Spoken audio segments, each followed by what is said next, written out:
ରମ୍ୟ ତିନି ପର୍ବ ଖୋଲିବା।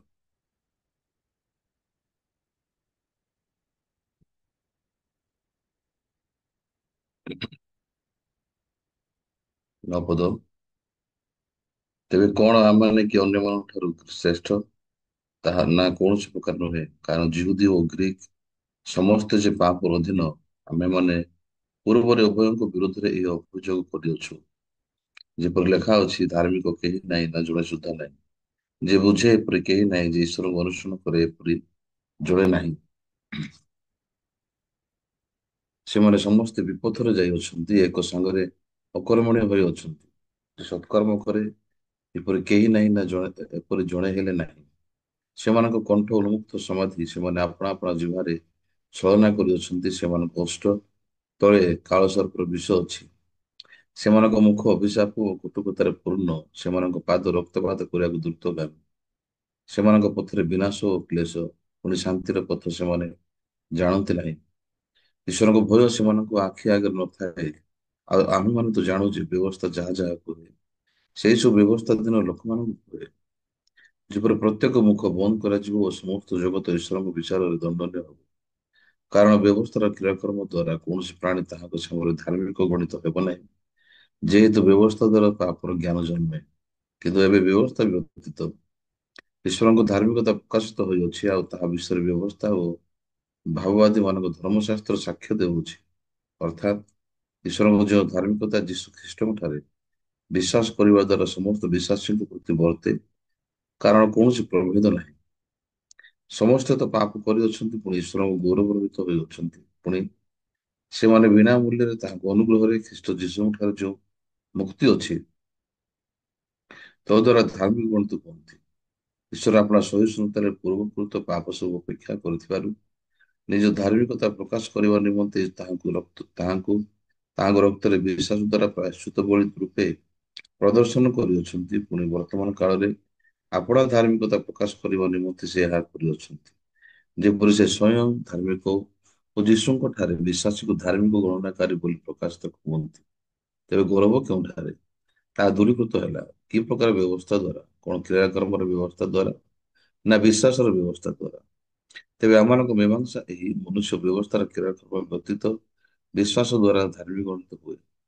କିମ୍ବା ଈଶ୍ୱର କି କେବଳ ଜିହୁଦୀ ମାନଙ୍କର ଈଶ୍ୱର?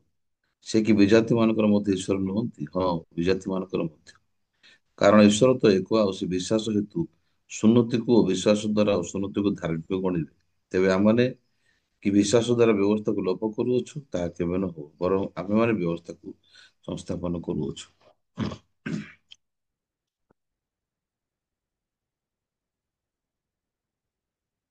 ଅ ସାଧାରଣତଃ ଭାବରେ ଅ ଲୋକମାନେ କୁହନ୍ତି, ବା ଲୋକଙ୍କ ପାଖରେ କେବେ ମଧ୍ୟ ଧାର୍ମିକ ଆମେ ନାହିଁ ବୋଲି କହିବା କଥା ର ବୁଝାମଣା ଆଉ ପରମେଶ୍ୱରଙ୍କ ବାକ୍ୟ ଅନୁସାରେ ଯାହା ଲେଖା ହେଇଛି, ଧାର୍ମିକ କେହି ନାହିଁ, ନା ଜଣେ ସୁଦ୍ଧା ନାହିଁ। ତ ଯଦିଓ ଲୋକମାନେ ରୋମିଓ 3:10 ପଦର ବାକ୍ୟକୁ ଘୋଷିଥାନ୍ତି ଯେ ଧାର୍ମିକ କେହି ନାହିଁ, ଜଣେ ସୁଦ୍ଧା ନାହିଁ, ଆଉ ତମେ କେମିତି ନିଜକୁ ଧାର୍ମିକ ବୋଲି କହୁଛ ବୋଲି ଲୋକ ବିରୋଧ କରିଥାନ୍ତି। କିନ୍ତୁ ଏଇ ଯୋଉ ରମ୍ୟ ପୁସ୍ତକ 3:10 ଲେଖା ହେଇଛି, ଧାର୍ମିକ କେହି ନାହିଁ, ନା ଜଣେ ସୁଦ୍ଧା ନାହିଁ, ଦେନ୍ କୋଉ ପ୍ରକାର ଭାବରେ ଧାର୍ମିକ, ଆଉ କାହିଁକି ମଣିଷ ଜଗତରେ ଜଣେ ମଧ୍ୟ ଧାର୍ମିକ ନାହିଁ,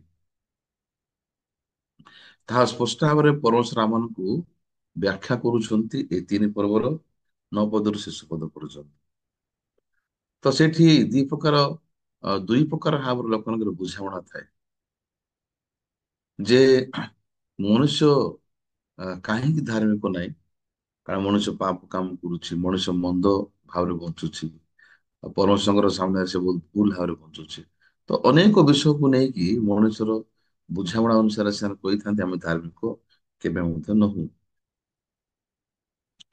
କିନ୍ତୁ ବିପରୀତ ଭାବରେ, ନା ସେମାନେ ଧାର୍ମିକ ଆମେ ନହୁଁ ବୋଲି ବି କହିବାର ଅର୍ଥ ବୁଝିଥାନ୍ତି।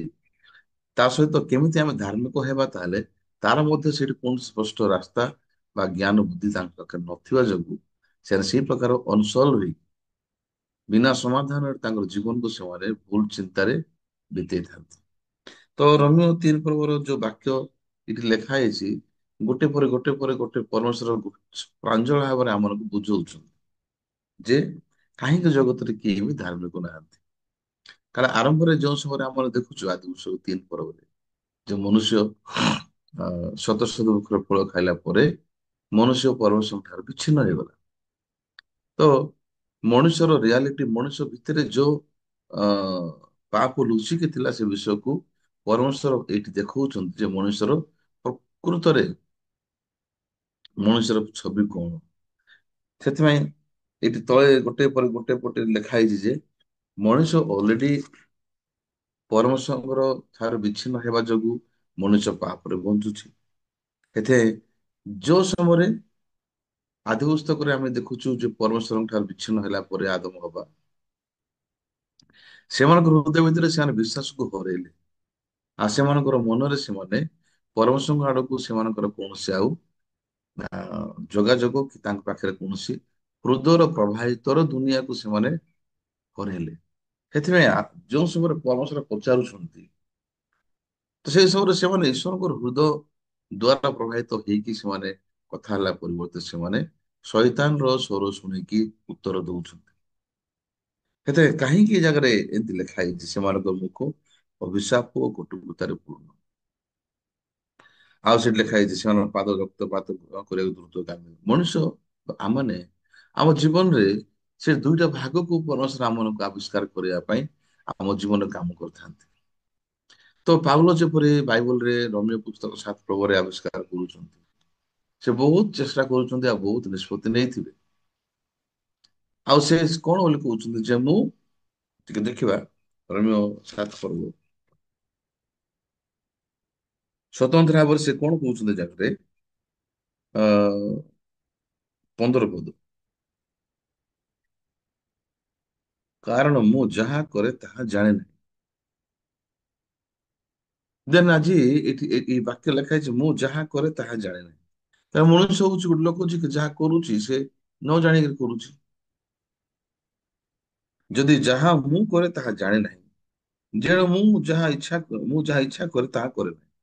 ଯେ ମଣିଷର ରିଆଲିଟି ହଉଛି ମଣିଷ ଯାହା ଇଚ୍ଛା କରୁଛି ତାହା କରିପାରିବ ନାହିଁ,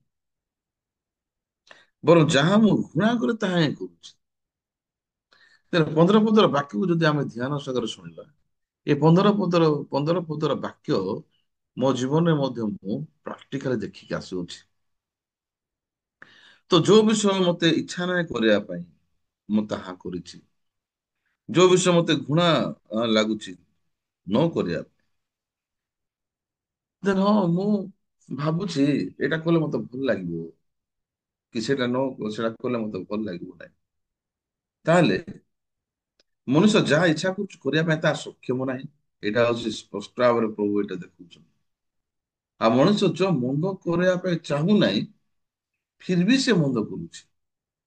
ଆଉ ତାଠୁ ଅତି ଭୟଙ୍କର ବିଷୟ ହଉଛି କଣ ଲେଖା ହେଇଛି ଯେ ମୁଁ ଯାହା କରେ ତାହା ଜାଣି ନାହିଁ।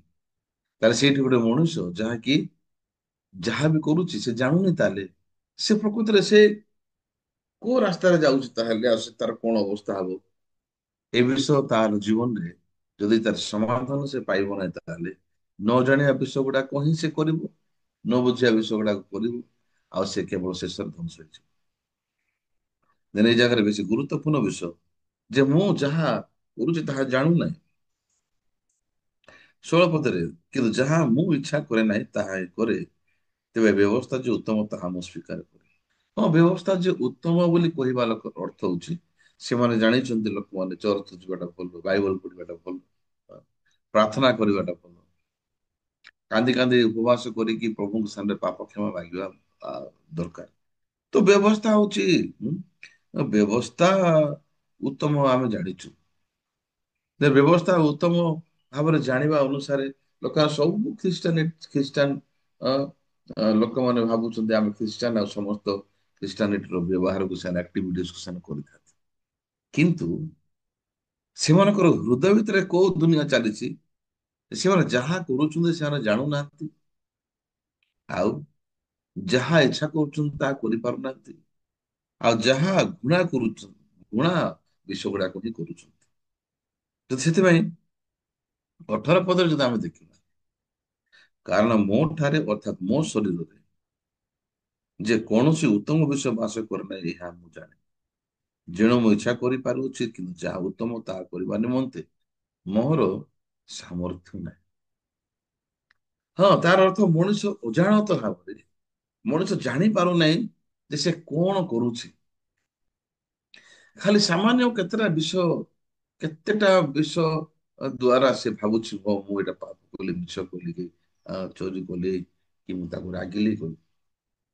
କିନ୍ତୁ ଅଧିକାଂଶ ଲୋକମାନେ, ଯଦିଓ ସେମାନେ ପରମେଶ୍ୱରଙ୍କ ଠାରେ ବିଚ୍ଛିନ୍ନ ହେଇକି ଜୀବନ ଯାପନ ବିତଉଛନ୍ତି, କିନ୍ତୁ ସେମାନଙ୍କ ପାଖରେ କୌଣସି ଜ୍ଞାନ ବୁଦ୍ଧି ନାହିଁ, ବୁଝାମଣା ନାହିଁ, ଜାଣିବା ପାଇଁ ଯେ ରିଏଲି ଆମେ ପରମେଶ୍ୱରଙ୍କର ଠାରୁ ବିଚ୍ଛିନ୍ନ ହେଇକି ଜୀବନ ଯାପନ ବିତଉଛୁ। ତେଣୁକରି ଲେଖା ହେଇଛି 3 ପର୍ବର ରମ୍ୟ, ସରି, ଏଇଟା ବାକ୍ୟଟାকে ଦେଖିକି ତାପରେ ରମ୍ୟ ପୁସ୍ତକକୁ ଯିବା ମାନେ ସେଥିରେ ଲେଖା ହେଇଛି ଯେ ମୋର ଶରୀରରେ କୌଣସି ଉତ୍ତମ ବିଷୟ ବାସ କରୁନାହିଁ। ତା ମଣିଷ ଯଦି କନଫର୍ମ ହବ, କି ପ୍ରକାର ଭାବରେ କନଫର୍ମ ହେଇପାରିବା ମାନେ ପରମେଶ୍ୱରଙ୍କର ବାକ୍ୟ ଦ୍ଵାରା ମୋର ଜୀବନ ରିଫ୍ଲେକ୍ଟ ହେବାକୁ ପଡିବ। ଈଶ୍ୱରଙ୍କ ବାକ୍ୟ ଦ୍ଵାରା ମୁଁ ପ୍ରତିଫଳିତ ହେବା ଦରକାର ମୋର ଜୀବନରେ। ପରମେଶ୍ୱର ଆମ ଜୀବନରେ କଣ କାମ କଲେ ଆମମାନେ ପରମେଶ୍ୱରଙ୍କ ଠାରେ ବିଶ୍ୱାସ କରିବା ପାଇଁ ମନ ଆମମାନେ ପାଇପାରିବା। ତା ସହିତ ପରମେଶ୍ୱର ଆମ ଜୀବନରେ କଣ କାମ କଲେ ଆମେ ନିଜକୁ ପରିତ୍ୟାଗ କରିବା ପାଇଁ ବା ନିଜକୁ ଅସ୍ୱୀକାର କରିବା ପାଇଁ, ନିଜର ବିଚାରକୁ, ନିଜର ମାପଦଣ୍ଡକୁ, ନିଜର ବୁଝାମଣାକୁ, ନିଜର କୌଣସି ବିଷୟକୁ ଗୁରୁତ୍ୱପୂର୍ଣ୍ଣ ନ ଦେବାର ସର୍ତ୍ତକୁ ଆମମାନେ କେମିତି ପାଇପାରିବା ଈଶ୍ୱର ଯଦି କାମ କରିବେ। ଏତେ ଆମର ଦୈନନ୍ଦିନ ଜୀବନରେ ମଣ୍ଡଳୀ ହଉଛି ଏକ ଜାଗା ନାହିଁ ଯୋଉ ଜାଗାରେ କେବଳ ଆମମାନେ ଅ ସବୁ ବିଷୟ ଠିକ ଠାକ କରିକି ଆରାମସେ, ବିନା କୌଣସି ସମସ୍ୟାରେ, ବିନା କୌଣସି ପ୍ରକାଶରେ, ଏମିତି ହିଁ ସବୁ ଜିନିଷ ଭଲ ଭଲ ଜୀବନରେ ଘଟୁଥାଉ ମୋ ଜୀବନରେ। ସବୁ ସୁନ୍ଦର ବିଷୟ ଖାଲି ମୋ ଜୀବନରେ ହଉ, ସବୁ ପଜିଟିଭ ଜିନିଷ ହିଁ ମୋ ଜୀବନରେ। କିଛି ଏମିତି ନ ହଉ ଯୋଉ ଦ୍ଵାରା କି ମୁଁ ଲଜ୍ଜିତ ହେବି, କିଛି ଏମିତି ନ ଘଟୁ ମୋର ଜୀବନରେ ଯେମିତି ମୁଁ ପରିହାସ ଜନକ ହେବି, କିଛି ନ ଘଟୁ ଏ ପ୍ରକାର ବିଷୟ ଯାହାକି ମୁଁ ପ୍ରକାଶ ପାଇବି ଗୋଟେ ଅବିଶ୍ୱାସର ଲୋକ। ତ ଏଇ ବିଷୟ ଆମେ କିଏ ମଧ୍ୟ ବୁଝିପାରିବା ନାହିଁ ଯଦି ଘଟୁଛି ଏମିତି କାହିଁକି ହଉଛି କହିକି ଆମେ ଖାଲି ଭାବୁଛୁ। କିନ୍ତୁ ପ୍ରକୃତରେ ଈଶ୍ୱରଙ୍କର ଯୋଜନା କଣ? ଦେନ୍ ବର୍ତ୍ତମାନ ରୋମିଓ ପୁସ୍ତକ 7 ପର୍ବରେ ପାଉଲଙ୍କର ମହାନ ଆବିଷ୍କାର, ଗ୍ରେଟ ଡିସ୍କଭର କଲେ ସେ 19 ପଦରେ, କାରଣ ଯେଉଁ ଉତ୍ତମ କର୍ମ କରିବାକୁ ମୁଁ ଇଚ୍ଛା କରେ ନାହିଁ ତାହା କରେ ନାହିଁ। ଦେନ୍ ଏତିକି ପାଠ ଚିନ୍ତା କରିବା ବର୍ତ୍ତମାନ ମଣିଷ ଉତ୍ତମ କାମ କରିପାରୁନି ବୋଲି ନିଜକୁ ପାପୀ କହୁଛି। ମଣିଷ ନିଜ ଉତ୍ତମ କାମ କରିପାରୁନି ବୋଲି ଭାବୁଛି, ସେଥିପାଇଁ ସେ ନିଜକୁ ଧାର୍ମିକ କହିପାରୁନାହିଁ ନା। ହେଲେ ଯୋଉ ଲୋକ ନିଜକୁ ଧାର୍ମିକ ବୋଲି କହି ପାରୁନାହାନ୍ତି, ଯଦି ସେମାନେ ପଚାରିବେ ଆପଣ ଯେ କାହିଁକି ତୁ ଧାର୍ମିକ ନୁହେଁ? ଆରେ ଆମେ ତ ପାପ କାମ କରୁଛୁ, ଆମେ କଣ ଭଲ କାମ କରୁଛୁ କି? ସକାଳ ପାଇଲେ ଆମେ ପାପ ଚିନ୍ତା କରୁଛୁ, ଆମେ କେମିତି ଧାର୍ମିକ ବୋଲି କହିବୁ? ଅନେକ ଲୋକଙ୍କ ମୁଖରୁ ଏଇ ପ୍ରକାର ବିଷୟ ବାହାରିଥାଏ। ବର୍ତ୍ତମାନ ଏଇ ଜାଗାରେ ପାଉଲଙ୍କର ଯଦି ଆମେ ଶୁଣୁଛୁ ଏ ଜାଗାରେ ସାକ୍ଷ୍ୟ ଯେ, କାରଣ ଯେଉଁ ଉତ୍ତମ କର୍ମ କରିବାକୁ ମୁଁ ଇଚ୍ଛା କରେ ତାହା କରେ ନାହିଁ, କିନ୍ତୁ ଯେଉଁ ମନ୍ଦ କର୍ମ କରିବାକୁ ମୁଁ ଇଚ୍ଛା କରେ ନାହିଁ ତାହା କରେ। ଦିଟା ବିଷୟର ଷ୍ଟେଟମେଣ୍ଟ ଦଉଛନ୍ତି ନା। ବର୍ତ୍ତମାନ ପାଉଲ ପାଉଲ ଏମିତି ନାହିଁ ଯେ ସେ ଚାହୁଁନାହାନ୍ତି ମୁଁ ଉତ୍ତମ କାମ କରିବା ପାଇଁ, ଖାଲି ଚାହୁଁଛନ୍ତି ମନ୍ଦ କାମ କରିବା ପାଇଁ, ସେଥିପାଇଁ ସେ ମନ୍ଦ କାମ କଲେ, ସେମିତି ନାହିଁ। ତାଙ୍କର ଉତ୍ତମ କାମ କରିବା ପାଇଁ ଇଚ୍ଛା ନାହିଁ, ସେଥିପାଇଁ ସେ ଉତ୍ତମ କାମ କରୁନାହାନ୍ତି, ସେଇଟା ମଧ୍ୟ ସେଇ ପ୍ରକାର ବିଷୟ ନୁହେଁ। ପାଉଲ କହୁଛନ୍ତି ମୁଁ ଇଚ୍ଛା ଅଛି ମୋର ଉତ୍ତମ କାମ କରିବା ପାଇଁ, ଇଚ୍ଛା ଅଛି ମୋର ଉତ୍ତମ କାମ କରିବା ପାଇଁ, ଆଉ ମନ୍ଦ କରିବା ପାଇଁ ମୋର ଇଚ୍ଛା ନାହିଁ। କିନ୍ତୁ ସମସ୍ୟା ହଉଛି ପାଉଲ 18 ପଦର ଶେଷ ଅଂଶରେ ଲେଖୁଛନ୍ତି, କହୁଛନ୍ତି ଯେ କିନ୍ତୁ ଯାହା ଉତ୍ତମ ତାହା କରିବା ନିମନ୍ତେ ମୋର ଇଚ୍ଛା ନାହିଁ ବୋଲି ଲେଖିନାହାନ୍ତି, ଲେଖା ସାମର୍ଥ୍ୟ ନାହିଁ ବୋଲି, ମାନେ ସେ ପାରିବେ ନାହିଁ।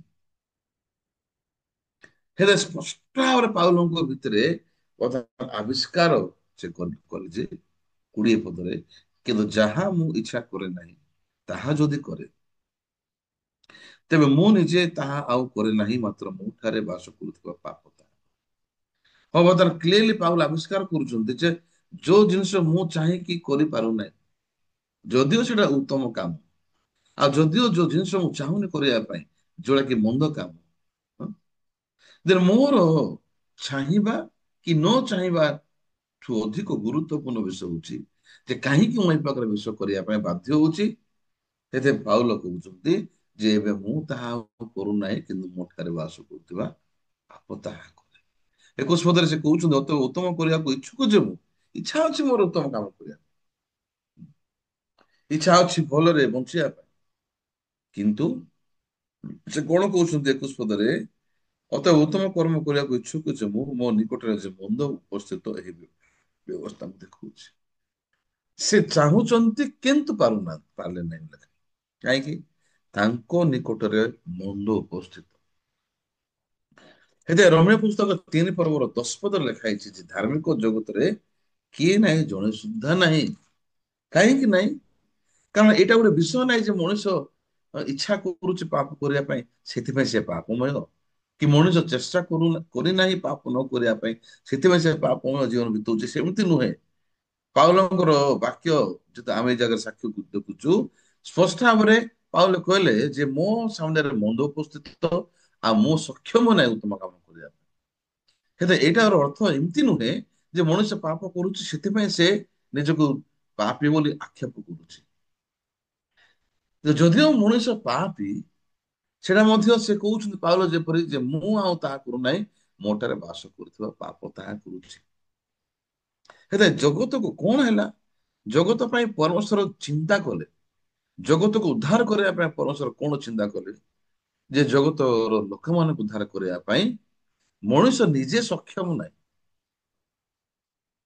ଏବେ ଦେଖନ୍ତୁ, ଯଦି ଆପଣ ମାନେ କାଦୁଅକୁ ଦେଖିବେ ଆଉ ପଙ୍କକୁ ଦେଖିବେ, କାଦୁଅ ଆଉ ପଙ୍କ ଭିତରେ କଣ ଡିଫରେନ୍ସ ଅଛି? କାଦୁଅରେ ଆପଣ ଯଦି ପାଦ ପକେଇବେ, ଅନ୍ୟ ପାଦକୁ ପକେଇକି ଅନ୍ୟ ପାଦର ସାହାଯ୍ୟରେ ଆପଣ ପଶି ଯାଇଥିବା ପାଦ ଯାଇ କାଦୁଅ ଭିତରେ ବାହାର କରିପାରିବେ, ନ ନାଇଁ?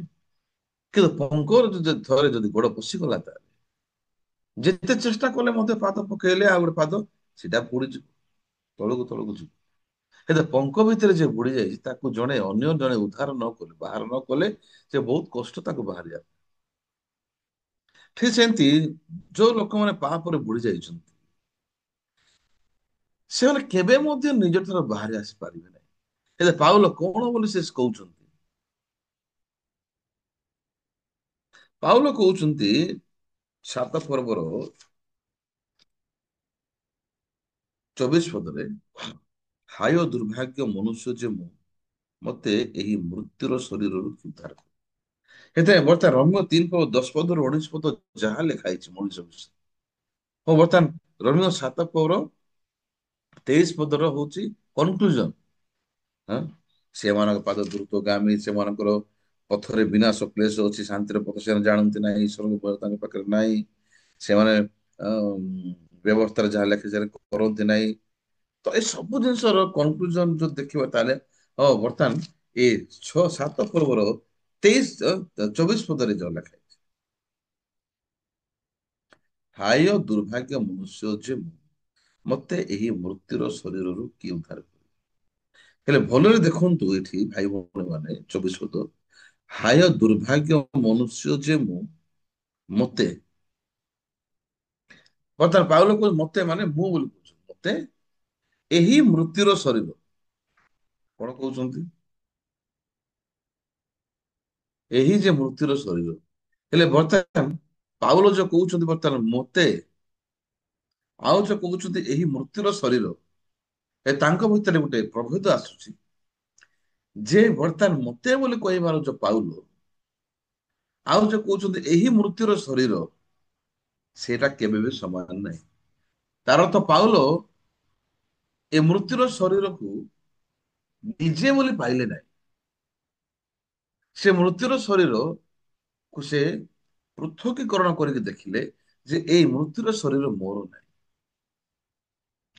ଯେମିତି ମୋର ଦେହ, ଆମ ଦେହରେ ଯଦି ଘା ଅଛି, ମାନେ ଜାଣିନୁ ଆମ ଦେହରେ ଘା ଅଛି, କିନ୍ତୁ ମୁଁ ଆପଣଙ୍କୁ ଯଦି ପଚାରିବି ଆପଣଙ୍କ ଦେହରେ ଯୋଉ ଘା ଅଛି, ସେ ଘା କଣ ଆପଣଙ୍କର ଶରୀରର ଗୋଟେ ଅଂଶ କି? ସେ ଘା ସେ ଶରୀର ଭିତରେ ଲାଗି ରହିବା ଦରକାର କି? ନାଇଁ, ଯୋଉ ସାର ଆମେ ଜାଣୁଛୁ ଆମ ଭିତରେ ଘା ଅଛି, ଆମ ଦେହରେ ଘା ହେଇଛି, ତାହେଲେ ସେଇଟାକୁ ସାଙ୍ଗେ ସାଙ୍ଗେ ଶରୀର ଠାରୁ ଅଲଗା କରିବାର କାମ କରୁଛୁ ଆମେ। ଆମେ ଠିକ ସେମିତି ପାଉଲ ମଧ୍ୟ ଏ ମୃତ୍ୟୁର ଶରୀରକୁ ନିଜର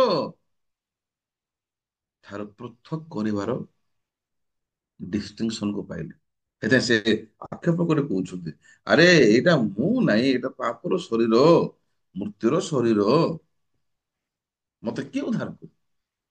ହେଲେ ଯେତେବେଳେ ମୋ ଭିତରେ ଘା ହେଇଛି, ଏ ଘା ମୋର ମୋର ମୋର କହିକି ମୁଁ ତାକୁ ଯଦି କିଛି ନ କରି ଯଦି, ଆରେ ଏଇଟା ତ ମୋର ଶରୀରର ଗୋଟେ ଅଂଶ ନା, ତାକୁ ରଖିବା ଦରକାର, ମତେ ଆକୁ କିଛି କରିବା ଦରକାର ନାହିଁ, ଏଇଟା ମୂର୍ଖାମି ନାହିଁ। ଆମ ଶରୀର ଭିତରେ ଯୋଉ ଅଂଶରେ ଘା ହଉଛି, ସେଇଟା ଆମର ଶରୀରର ଗୋଟେ ପାର୍ଟ ନାହିଁ, ଯାହାକୁ ଆମେ ରଖିବା ଦରକାର। ଠିକ ସେମିତି ଭାଇ ଭଉଣୀ ମାନେ, ପରମେଶ୍ୱର ଏ ଜାଗାରେ ପ୍ରକାଶ କରିଛନ୍ତି ରୋମୀୟ ପୁସ୍ତକ 3 ପର୍ବର 10 ପଦରେ। ଆଉ ପାଉଲ ଯେପରି କହୁଛନ୍ତି, ହାୟ ଦୁର୍ଭାଗ୍ୟ ମନୁଷ୍ୟ ଯେ ମୁଁ ଏ ମୃତ୍ୟୁର ଶରୀର ମତେ ଉଦ୍ଧାର କରିବି। ହେଲେ ଆତ୍ମିକ ଜୀବନରେ ପ୍ରଭୁ ଆମକୁ ସୁଷମାଚାର ଦେଲା ପରେ, ପାପ କ୍ଷମା ପାଇଲା ପରେ, ଏଇଟା କେବେ ମଧ୍ୟ ସମାପ୍ତ ନୁହେଁ। ମୁଁ ଯଦି କହିବି ଆପଣଙ୍କୁ ସ୍ପଷ୍ଟ ଭାବରେ ଯେ ସୁଷମାଚାର ଶୁଣିକି ଆମେ ଯେଉଁ ସାର୍ ପାପ କ୍ଷମା ଗ୍ରହଣ କଲୁ, ସେଇଟା ହଉଛି ଆମର ଆତ୍ମିକ ଜୀବନର ଆରମ୍ଭ। କିନ୍ତୁ ଶୈତାନ କଣ କହୁଛି ଜାଣିଛନ୍ତି? ବର୍ତ୍ତମାନ ଆମେ ଧାର୍ମିକ କହିଲୁ, ସବୁ ସରିଗଲା।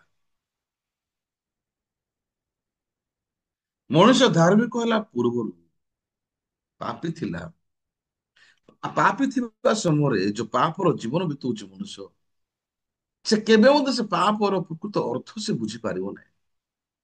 ଯେମିତି ଗୋଟେ ଲୋକ ଅନ୍ଧକାର ଭିତରେ ଅଛି, ଅନ୍ଧକାର ରୁମରେ ଯଦି ସେ ଅଛି, ସେ କଣ ଜାଣିପାରିବ? କଣ ଦେଖିପାରିବ ସେ?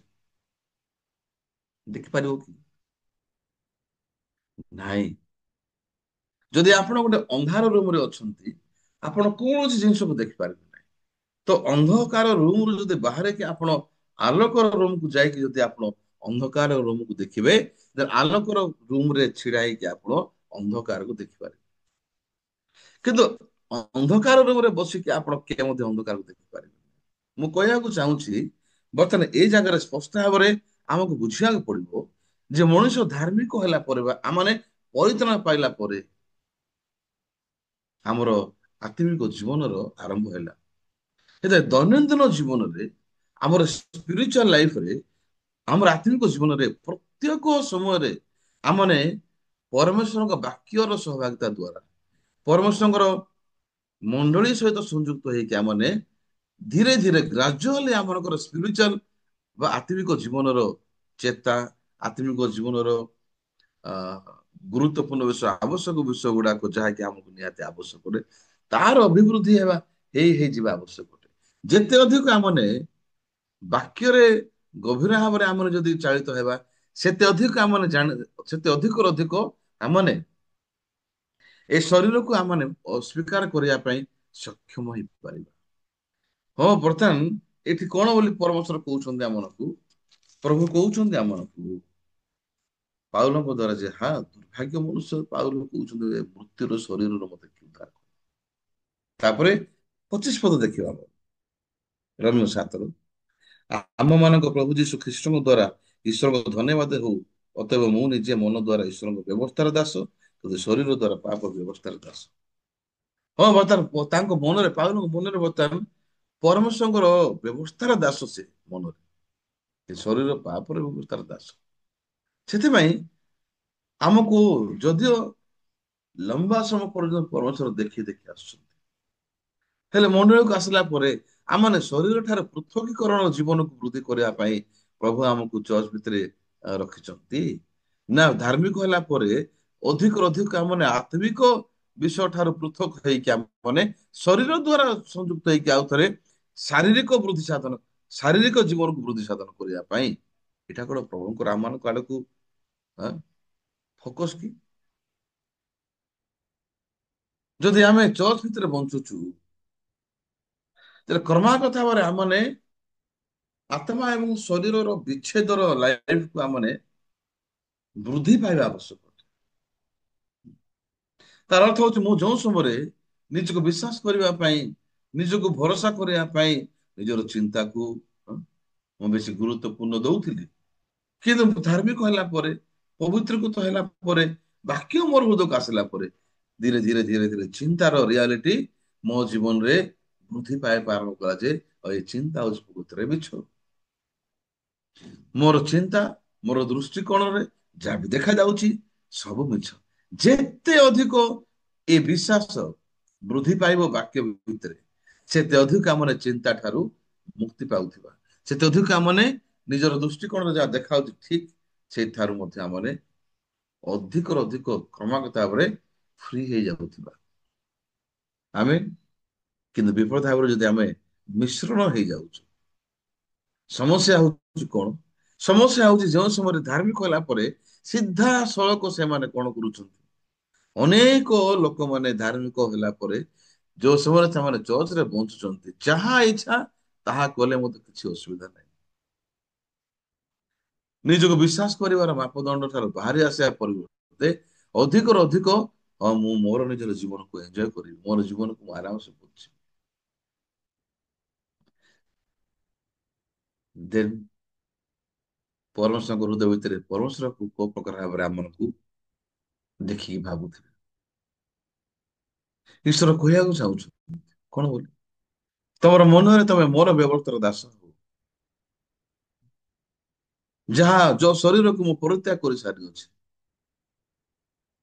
ଯୋଉ ଶରୀରକୁ ମୁଁ ଅଲରେଡି କ୍ରୁଶରେ ହତ କରିଅଛି, ଯୋଉ ଶରୀରର ବିଚାର କରିସାରିଛି, ତମମାନେ କାହିଁକି ସେ ଶରୀର ପଛରେ ଆଉ ଥରେ ଯାଉଛ? ଗୋଟେ ବାକ୍ୟ ଦେଖିବା ମାନେ ଗାଲାତ୍ୟ 1 ପର୍ବ,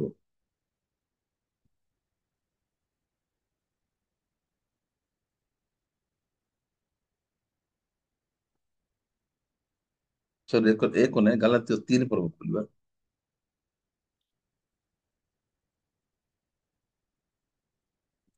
ଜଣେ କିଏ ମନମିଟ କରି ପଢନ୍ତୁ।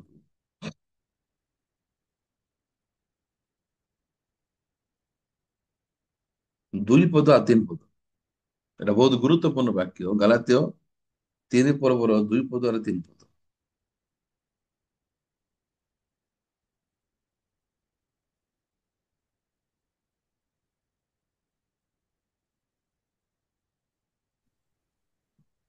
ମୁଁ ତୁମମାନଙ୍କ ଠାରୁ କେବଳ ଏହା ଜାଣିବାକୁ ଇଚ୍ଛା କରେ, ତୁମ୍ଭେମାନେ କଣ ବ୍ୟବସ୍ଥାର କ୍ରିୟାକର୍ମ ହେତୁ ନା ବିଶ୍ୱାସରେ ଶୁଣିବା ହେତୁ ଆତ୍ମା ପାଇଥିଲ?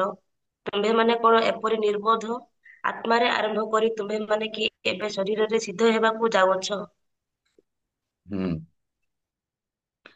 ବର୍ତ୍ତମାନ ଏଇଠି ଲେଖା ହେଇଛି ବ୍ୟବସ୍ଥାର କ୍ରିୟାକର୍ମ ଦ୍ଵାରା ନା ବିଶ୍ୱାସରେ ଶୁଣିବା ହେତୁ ଆତ୍ମା ପାଇଥିଲ।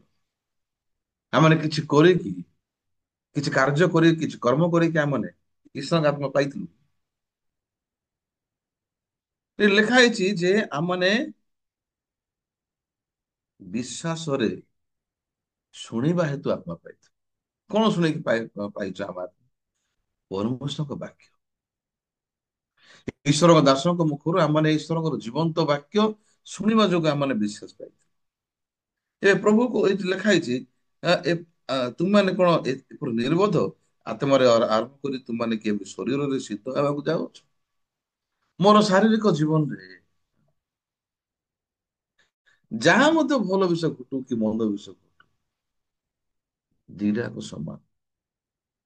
ମୁଁ କହିବାକୁ ଚାହୁଁଛି ଯେ ଶୈତାନ ଆମମାନଙ୍କୁ ଅନେକ ସମୟରେ ଆଉଥରେ ପୁନରାୟ ଠକିବା ପାଇଁ ଜୋରସୋର ସେ ଚାଲିଛି। ହେଲେ ଆମ ପାଖକୁ ଏଇ ପ୍ରକାର ମାପଦଣ୍ଡକୁ ସେ ଦଉଛି, ଯୋଦ୍ୱାରା ଆମମାନଙ୍କ ହୃଦୟ ଭିତରେ ପରମେଶ୍ୱରଙ୍କର ବାକ୍ୟର ଗୁରୁତ୍ୱପୂର୍ଣ୍ଣ, ପରମେଶ୍ୱରଙ୍କର ଯୋଜନା, ପ୍ରଭୁଙ୍କର ନିଷ୍ପତ୍ତି, ପ୍ରଭୁଙ୍କର ଇଚ୍ଛା କଣ, ତାର ଅନୁସାରେ କାମ କରିବା ପାଇଁ, ତା ଅନୁସାରେ ବଞ୍ଚିବା ପାଇଁ ଆମମାନେ ବହୁତ ପଛ ଘୁଞ୍ଚା ଦେଇ ସାରିଲୁ। ଯୋଉ ମଣିଷ ନିଜର ଶରୀରକୁ ଧରିକି ବଞ୍ଚିବ, ସେ କେବେ ପ୍ରଭୁଙ୍କର ସନ୍ତୋଷ ପାତ୍ର ହେଇପାରିବନି, ଲେଖା ହେଇଛି ପାରିବନି। ତା ମାନେ କଣ କରୁଛୁ, କଣ କରୁଛୁ ଆମମାନେ ଭୁଲ, ତାହା ଇମ୍ପୋର୍ଟାଣ୍ଟ ନାହିଁ। ଯଦି ମୁଁ କହିବି ତାହେଲେ ମଣିଷ ଯଦି ଭୁଲ କରୁଛି, ମିଷ୍ଟେକ୍ କରୁଛି, କିଛି ଅସୁବିଧା ନାହିଁ ଯଦି ସେ ଯୀଶୁ ତା ପାଖରେ ଅଛନ୍ତି। ଠିକ ଯେମିତି ବାହାରେ ବର୍ଷା ହେଲେ ମଧ୍ୟ ଯଦି ଯୋଉ ଲୋକମାନେ ଘର ଭିତରେ ଅଛନ୍ତି ତାଙ୍କ ପାଇଁ କିଛି ବର୍ଷାର ସମସ୍ୟା ନାହିଁ। ସେମାନେ ଘର ଭିତରେ ଅଛନ୍ତି ସେଥିପାଇଁ ବର୍ଷାର କୌଣସି ବୁନ୍ଦ ତାଙ୍କୁ ବାଜିବ ନାହିଁ। ମଣିଷ ଭିତରେ ପାପ ଅଛି ତାହା ସମସ୍ୟା ନାହିଁ। କାହିଁ ଜାଣିଛନ୍ତି? ଯୋଉ ମଣିଷ ଭିତରେ ପାପ ଅଛି ଯଦି ପାପ କ୍ଷମା ଦେବା ବ୍ୟକ୍ତି ଯଦି ତା ପାଇଁ ଅଛନ୍ତି ତାହେଲେ କଣ ସମସ୍ୟା? କିନ୍ତୁ ବର୍ତ୍ତମାନ ଯୋଉ ଲୋକ ପରମେଶ୍ୱରଙ୍କର ହୃଦୟକୁ ଯଦି ଗ୍ରହଣ କରିବା ପାଇଁ ଈଶ୍ୱରଙ୍କର ଇଚ୍ଛା ଈଶ୍ୱରଙ୍କର ମନକୁ ଯଦି ସେ ଗ୍ରହଣ ନ କରିବା ପାଇଁ ଯଦି ତା ପାଖରେ ସେଇ ପ୍ରକାର ମନ ଅଛି ତାହା ବହୁତ ଭୟଙ୍କର ବିଷୟ। ମୁଁ ଯେତେବେଳେ ମନେ ପକଉଛି ବାଇବଲରେ ନାବାଲ ନାବାଲ ବୋଲି ଗୋଟେ ବ୍ୟକ୍ତିଙ୍କ ନାଁ ଶୁଣିଛନ୍ତି? ଯଦି ଆମେ ବାଇବଲ ଦେଖିବା ତାହେଲେ ଦାଉଦ ଯୋଉ ସେ ନାବାଲ ତାଙ୍କ ଦାସ ମାନଙ୍କ ପାଖକୁ ଦାସ ମାନଙ୍କ ଦ୍ଵାରା ଦାଉଦ ପଠଉଛନ୍ତି ନାବାଲ ପାଖକୁ, ତମେ ଚିରଜୀବୀ ହୋ, ଆ ପରମେଶ୍ୱର ତମକୁ ସମୃଦ୍ଧିଶାଳୀ କରନ୍ତୁ। ଆଉ ଦାଉଦ କେବେ ମଧ୍ୟ ଏଇ ପ୍ରକାର ମନ୍ଦ ଚିନ୍ତା କରିକି ନାବାଲ ଆଡକୁ କେବେ ମଧ୍ୟ ଏଇ ପ୍ରକାର ମନ୍ଦ ଭାବରେ ଘୃଣାର ହୃଦୟକୁ ନେଇକି ସୈନ୍ୟ ମାନଙ୍କୁ ପଠେଇ ନଥିଲେ ଦାସ। କିନ୍ତୁ ବହୁତ ଆଶ୍ଚର୍ଯ୍ୟ ନାବାଲ ହୃଦୟ ଭିତରେ ନାବାଲ ବର୍ତ୍ତମାନ ଗୋଟେ ବ୍ୟକ୍ତି ଯିଏକି ଦାଉଦ, ଯିଏକି ନାବାଲଙ୍କର ସମୃଦ୍ଧିଶାଳୀ ପାଇଁ, ଖୁସିରେ ବଞ୍ଚିବା ପାଇଁ, ଆଶାରେ ବଞ୍ଚିବା ପାଇଁ ସେ ପ୍ରସ୍ତାବ ନେଇକି ଦାସ ମାନଙ୍କୁ ପଠେଇବା ଦାଉଦଙ୍କୁ ସେ କହୁଛନ୍ତି। କିଏ ସେ ଦାଉଦ ତାକୁ ଜାଣିନାହିଁ। କିଏ ସେ ଯୀଶୁର ପୁଅ? ନାବାଲ ଦାଉଦଙ୍କର ବିରୁଦ୍ଧରେ ସେ କଥା ହଉଛି। ବହୁତ ଆଶ୍ଚର୍ଯ୍ୟ। ଭାଇ ଆରେ ଭଉଣୀ ମାନେ, ଆମ ଦୈନନ୍ଦିନ ଜୀବନ ପ୍ରଭୁ ଆମକୁ ସୁଯୋଗ ଦେଇଥାନ୍ତି। ପ୍ରଭୁ ଆମ ଜୀବନ କାମ କରିଥାନ୍ତି ଯେପରି ଆମମାନେ ନିଜର ଶରୀରର ପ୍ରକୃତ ଛବିକୁ ଆବିଷ୍କାର କରିପାରିବା ଆମମାନଙ୍କର ଦୈନନ୍ଦିନ ଆତ୍ମିକ ଜୀବନ ସମୟରେ ବିତେଇଲା ସମୟରେ। ଆଉ ଯେଉଁ ସମୟରେ ଆମମାନେ ପରମେଶ୍ୱରଙ୍କର ବାକ୍ୟ ଦ୍ଵାରା ଆମେ ଯେଉଁ ସମୟରେ ଚାଳିତ ହଉଛୁ ସେ ସମୟରେ ପ୍ରଭୁ ଆମମାନଙ୍କ ପାଇଁ କାମ କରୁଛନ୍ତି। ସେଥିପାଇଁ ଏଇଠି ଯୋଉ ଲେଖା ହେଇଛି ଧାର୍ମିକ କେହି ନାହିଁ, ଜଣେ ସୁଦ୍ଧା ନାହିଁ। ଯେ ବୁଝେ ପରେ କେହି ନାହିଁ ଈଶ୍ୱରଙ୍କୁ ବୁଝିବା।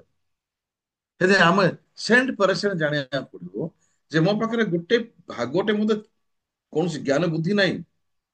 ମୋ ପାଖରେ କୌଣସି ବୁଦ୍ଧି ଜ୍ଞାନ ନାହିଁ ଯୋଉ ଦ୍ଵାରା କି ମୁଁ ପରମେଶ୍ୱରଙ୍କ ସହିତ, ପରମେଶ୍ୱରଙ୍କର ସ୍ୱର, ପ୍ରଭୁଙ୍କର ଇଚ୍ଛା, ଈଶ୍ୱରଙ୍କର କୌଣସି ବିଷୟରେ ମୁଁ ଇଣ୍ଟରେଷ୍ଟ ଦେଇପାରିବି ନାହିଁ। ସେଥିପାଇଁ ମତେ ପରମେଶ୍ୱରଙ୍କ ବାକ୍ୟ ଅନୁସାରେ ଲେଖା ହେଇଛି ଯେ ତମେ ବ୍ୟବସ୍ଥାର କର୍ମ ଦ୍ଵାରା ତମେ ଆତ୍ମା ପାଇଥିଲ ନା ବିଶ୍ୱାସରେ ଶ୍ରବଣ ଦ୍ଵାରା ଶୁଣି। ଆମେ ବିଶ୍ୱାସରେ ଯାହାକି ପରମେଶ୍ୱର ବାକ୍ୟ ଶୁଣିକି ଆମର ଆତ୍ମା ପାଇଛୁ।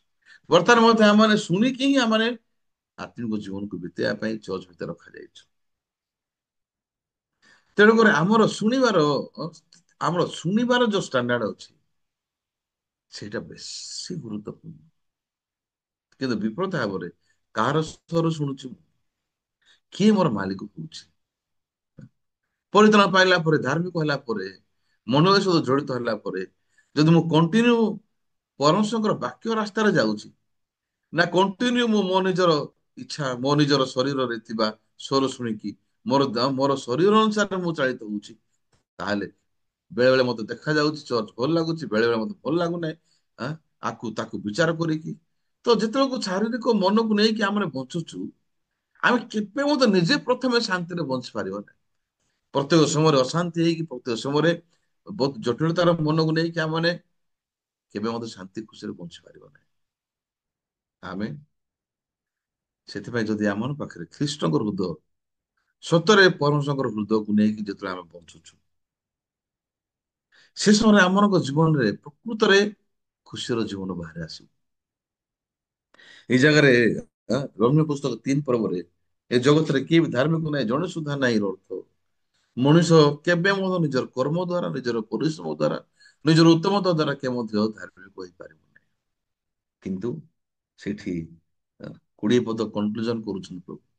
20 ପଦରେ ପ୍ରଭୁ ଡିକ୍ଲେୟାର କରୁଛନ୍ତି, ବୁଝଉଛନ୍ତି ଯେ ବ୍ୟବସ୍ଥାର କ୍ରିୟାକର୍ମ ଦ୍ଵାରା କିଏ ବି ଧାର୍ମିକ ନାହିଁ। ବ୍ୟବସ୍ଥାର କ୍ରିୟାକର୍ମ ଦ୍ଵାରା କିଏ ମଧ୍ୟ ଧାର୍ମିକ ନାହିଁ, ଅସମ୍ଭବ ହେବାଟା। କିନ୍ତୁ 21 ପଦରେ ପ୍ରଭୁ କଣ କହୁଛନ୍ତି? କିନ୍ତୁ ଏବେ ବ୍ୟବସ୍ଥା ବ୍ୟତୀତ ଈଶ୍ୱରଙ୍କ ଧାର୍ମିକତା ପ୍ରକାଶିତ ହୋଇଅଛି। ଏ ବ୍ୟବସ୍ଥାକୁ ଛାଡିକି ବର୍ତ୍ତମାନ ପ୍ରଭୁଙ୍କର ଧାର୍ମିକତା ପ୍ରକାଶିତ ହେଉଛି। ଆଉ ତାହା ବିଷୟରେ ବ୍ୟବସ୍ଥା ଓ ଭାବବାଦୀମାନଙ୍କ ଧର୍ମଶାସ୍ତ୍ର ସାକ୍ଷ୍ୟ ଦେଉଛି। ଏ ବାକ୍ୟ ସମସ୍ତେ ଜାଣିଛନ୍ତି, ବେଶୀ ଫେମସ ବାକ୍ୟ ଆମ ଚର୍ଚ୍ଚ। ଅର୍ଥାତ୍ ଈଶ୍ୱରଙ୍କ ଯେଉଁ ଧାର୍ମିକତା ଯୀଶୁ ଖ୍ରୀଷ୍ଟଙ୍କ ଠାରେ ବିଶ୍ୱାସ କରିବା ଦ୍ୱାରା ସମସ୍ତ ବିଶ୍ୱାସୀଙ୍କ ପ୍ରତିବର୍ତ୍ତ, କୌଣସି ପ୍ରଭେଦ ନାହିଁ। ଯୀଶୁଙ୍କ ଠାରେ ବିଶ୍ୱାସ କରିବା ଦ୍ୱାରା ମିଳିବ କଣ? ଈଶ୍ୱରଙ୍କ ଧାର୍ମିକତା ମିଳିବ। 23 ପଦ ଲେଖା ହେଇଛି, ଆଁ, ସମସ୍ତେ ତ ପାପ କରିଅଛନ୍ତି, ପୁଣି ଈଶ୍ୱରଙ୍କର ଗୌରବରତ ହୋଇଅଛନ୍ତି। 24 ପଦ, ପୁଣି ସେମାନେ ବିନା ମୂଲ୍ୟରେ ତାଙ୍କ ଅନୁଗ୍ରହରେ ଖ୍ରୀଷ୍ଟ ଯୀଶୁଙ୍କ ଠାରେ ଯେଉଁ ମୁକ୍ତି ଅଛି ତୋ ଦ୍ୱାରା ଧାର୍ମିକ ଗଣିତ ହୁଅନ୍ତି। ବର୍ତ୍ତମାନ ଯେମିତି ଲେଖା ହେଇଛି ରୋମିଓ 3:10, ଧାର୍ମିକ କେହି ନାହିଁ, ଜଣେ ସୁଦ୍ଧା ନାହିଁର ବିଶ୍ୱକୁ ପ୍ରଭୁ ଏ ଜାଗାରେ 20 ପଦରେ କନକ୍ଲୁଜନ କରୁଛନ୍ତି। କାହିଁକି ଜଗତରେ କିଏ ବି ଧାର୍ମିକ ନାହିଁ? କାରଣ ବ୍ୟବସ୍ଥାର କର୍ମ ଦ୍ୱାରା ମଣିଷ ଧାର୍ମିକ ହେଇପାରିବ ନାହିଁ। କାହିଁକି? ଏଇଟା ମଧ୍ୟ ଯୋଉ ଲୋକମାନେ ଧାର୍ମିକ ହେବା ପାଇଁ ଚେଷ୍ଟା କରୁଥିବେ, କଣ ବନେଇକି ଚେଷ୍ଟା କରୁଥିବେ? ଭଲ କାମ କରିକି। ଭଲ କାମ କରିକି ମାନେ ବ୍ୟବସ୍ଥା ମାନିକି। ଭଲ କାମ କରିବା ପାଇଁ ଅ ବୁଦ୍ଧି ଜ୍ଞାନ ପାଇବାଟା କୋଉଠୁ ଲୋକ ପାଉଛନ୍ତି? ଭଲ କାମ କରିବା ଦରକାର କହିକି ଯୋଉ ଇଏ ବୁଝାମଣା ଲୋକମାନେ କୋଉଠୁ ପାଇଲେ? ବ୍ୟବସ୍ଥାରୁ। ଆଉ ବ୍ୟବସ୍ଥା ହିଁ ଲେଖା ହେଇଛି, ତମେ ଚୋରି କରୁ ନାହିଁ, ତମେ ଅ, ପ୍ରତିମା ପୂଜା କରୁ ନାହିଁ, ବ୍ୟଭିଚାର କରୁ ନାହିଁ, ମିଛ କରୁ ନାହିଁ, ହିଂସା କରୁ ନାହିଁ। କିନ୍ତୁ ବର୍ତ୍ତମାନ ଏଇ ଜାଗାରେ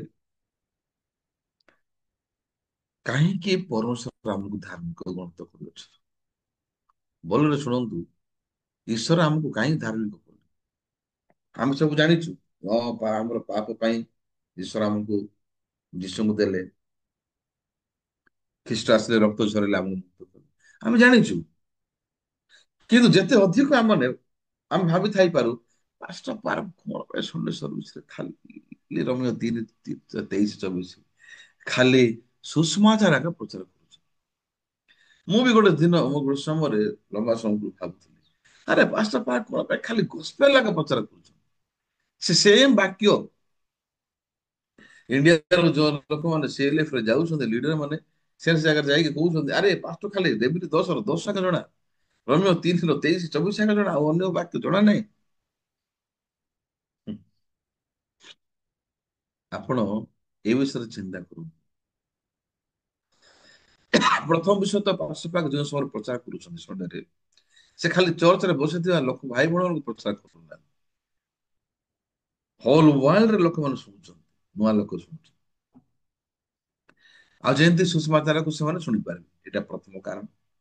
ତା ସହିତ ଯେତେ ଅଧିକ ଆମମାନେ ଈଶ୍ୱରଙ୍କର ସମାନ ବାକ୍ୟ ଭିତରକୁ ଭିତରକୁ ଯିବା, ଯେତେ ଅଧିକ ଆମେ ଆପଣ ବାକ୍ୟ ପଢିବା, ମାନେ ଯେତେ ଅଧିକ ବାକ୍ୟକୁ ଧ୍ୟାନ କରିବା, ଯେତେ ଅଧିକ ବାକ୍ୟକୁ ଯଦି ଆମମାନେ ଭିତରକୁ ପ୍ରବେଶ କରିବା, ତାହେଲେ ସେ ସମାନ ବାକ୍ୟରେ ଗତକାଲି ଯୋଉ ଆତ୍ମିକ ଜ୍ଞାନ ପାଇଥିଲେ ସେ ବାକ୍ୟରୁ, ଆସନ୍ତା କାଲି ସେ ସମାନ ବାକ୍ୟରୁ ଆହୁରି ଅତି ଅଧିକ ଆତ୍ମିକ ଜ୍ଞାନ ପାଇପାରିବା।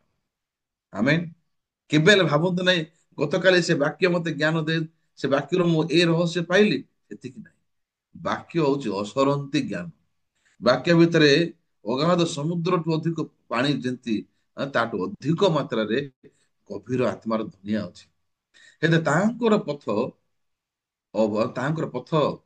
ଅ, ଲେଖା ହେଇଛି ଯେ ଆମେ କେମିତି ଜାଣିପାରିବା, ଖୋଜି ପାରିବା ନାହିଁ। ଯେ ବୁଝିବା ପରେ ଜଣେ ନାହିଁ, ଜଣେ ସୁଦ୍ଧା ନାହିଁ। ଆମେ କୋଉ ପ୍ରକାର ଭାବେ ପରମେଶ୍ୱରକୁ ବୁଝିପାରିବା?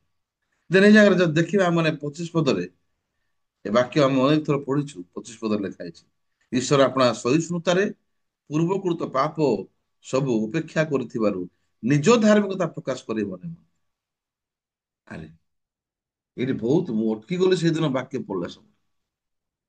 ବର୍ତ୍ତମାନ ଏଇ ଜାଗାରେ 25 ପଦର ବାକ୍ୟକୁ ଯଦି ଦେଖନ୍ତୁ, ପ୍ରଥମେ ଯେ ପରମେଶ୍ୱର ନିଜ ଧାର୍ମିକତା ପ୍ରକାଶ କରିବା ନିମନ୍ତେ ତାହାଙ୍କୁ ତାହାଙ୍କ ରକ୍ତରେ ବିଶ୍ୱାସ ଦ୍ୱାରା ପ୍ରାୟଶ୍ଚିତ ବଳି ରୂପେ ପ୍ରଦର୍ଶନ କରିଅଛନ୍ତି। ଆଉ ଗୋଟେ ପଟେ ବର୍ତ୍ତମାନ ଆମେ ଜାଣିଛୁ ଯେ ଲୋକମାନେ ଯୀଶୁଙ୍କୁ ବିଶ୍ୱାସ କରିକି, ଯୀଶୁଙ୍କ ରକ୍ତ ଦ୍ୱାରା ଆମର ସମସ୍ତ ପାପ କ୍ଷମା ହେଇଛି କହିକି ଆମେ ବିଶ୍ୱାସ କରୁଛୁ, ଆମ ଧାର୍ମିକ, ଆମେ ପବିତ୍ର ହେଲୁ। କିନ୍ତୁ ଅପର ପକ୍ଷରେ ପରମେଶ୍ୱର କାହିଁକି ଯୀଶୁଙ୍କ ରକ୍ତକୁ ଝରେଇଲେ? ଆଉ ଯୀଶୁ ଖ୍ରୀଷ୍ଟ ଅ ବା ପରମେଶ୍ୱର କାହିଁକି ଯୀଶୁଙ୍କୁ ପଠେଇଲେ? ହଁ,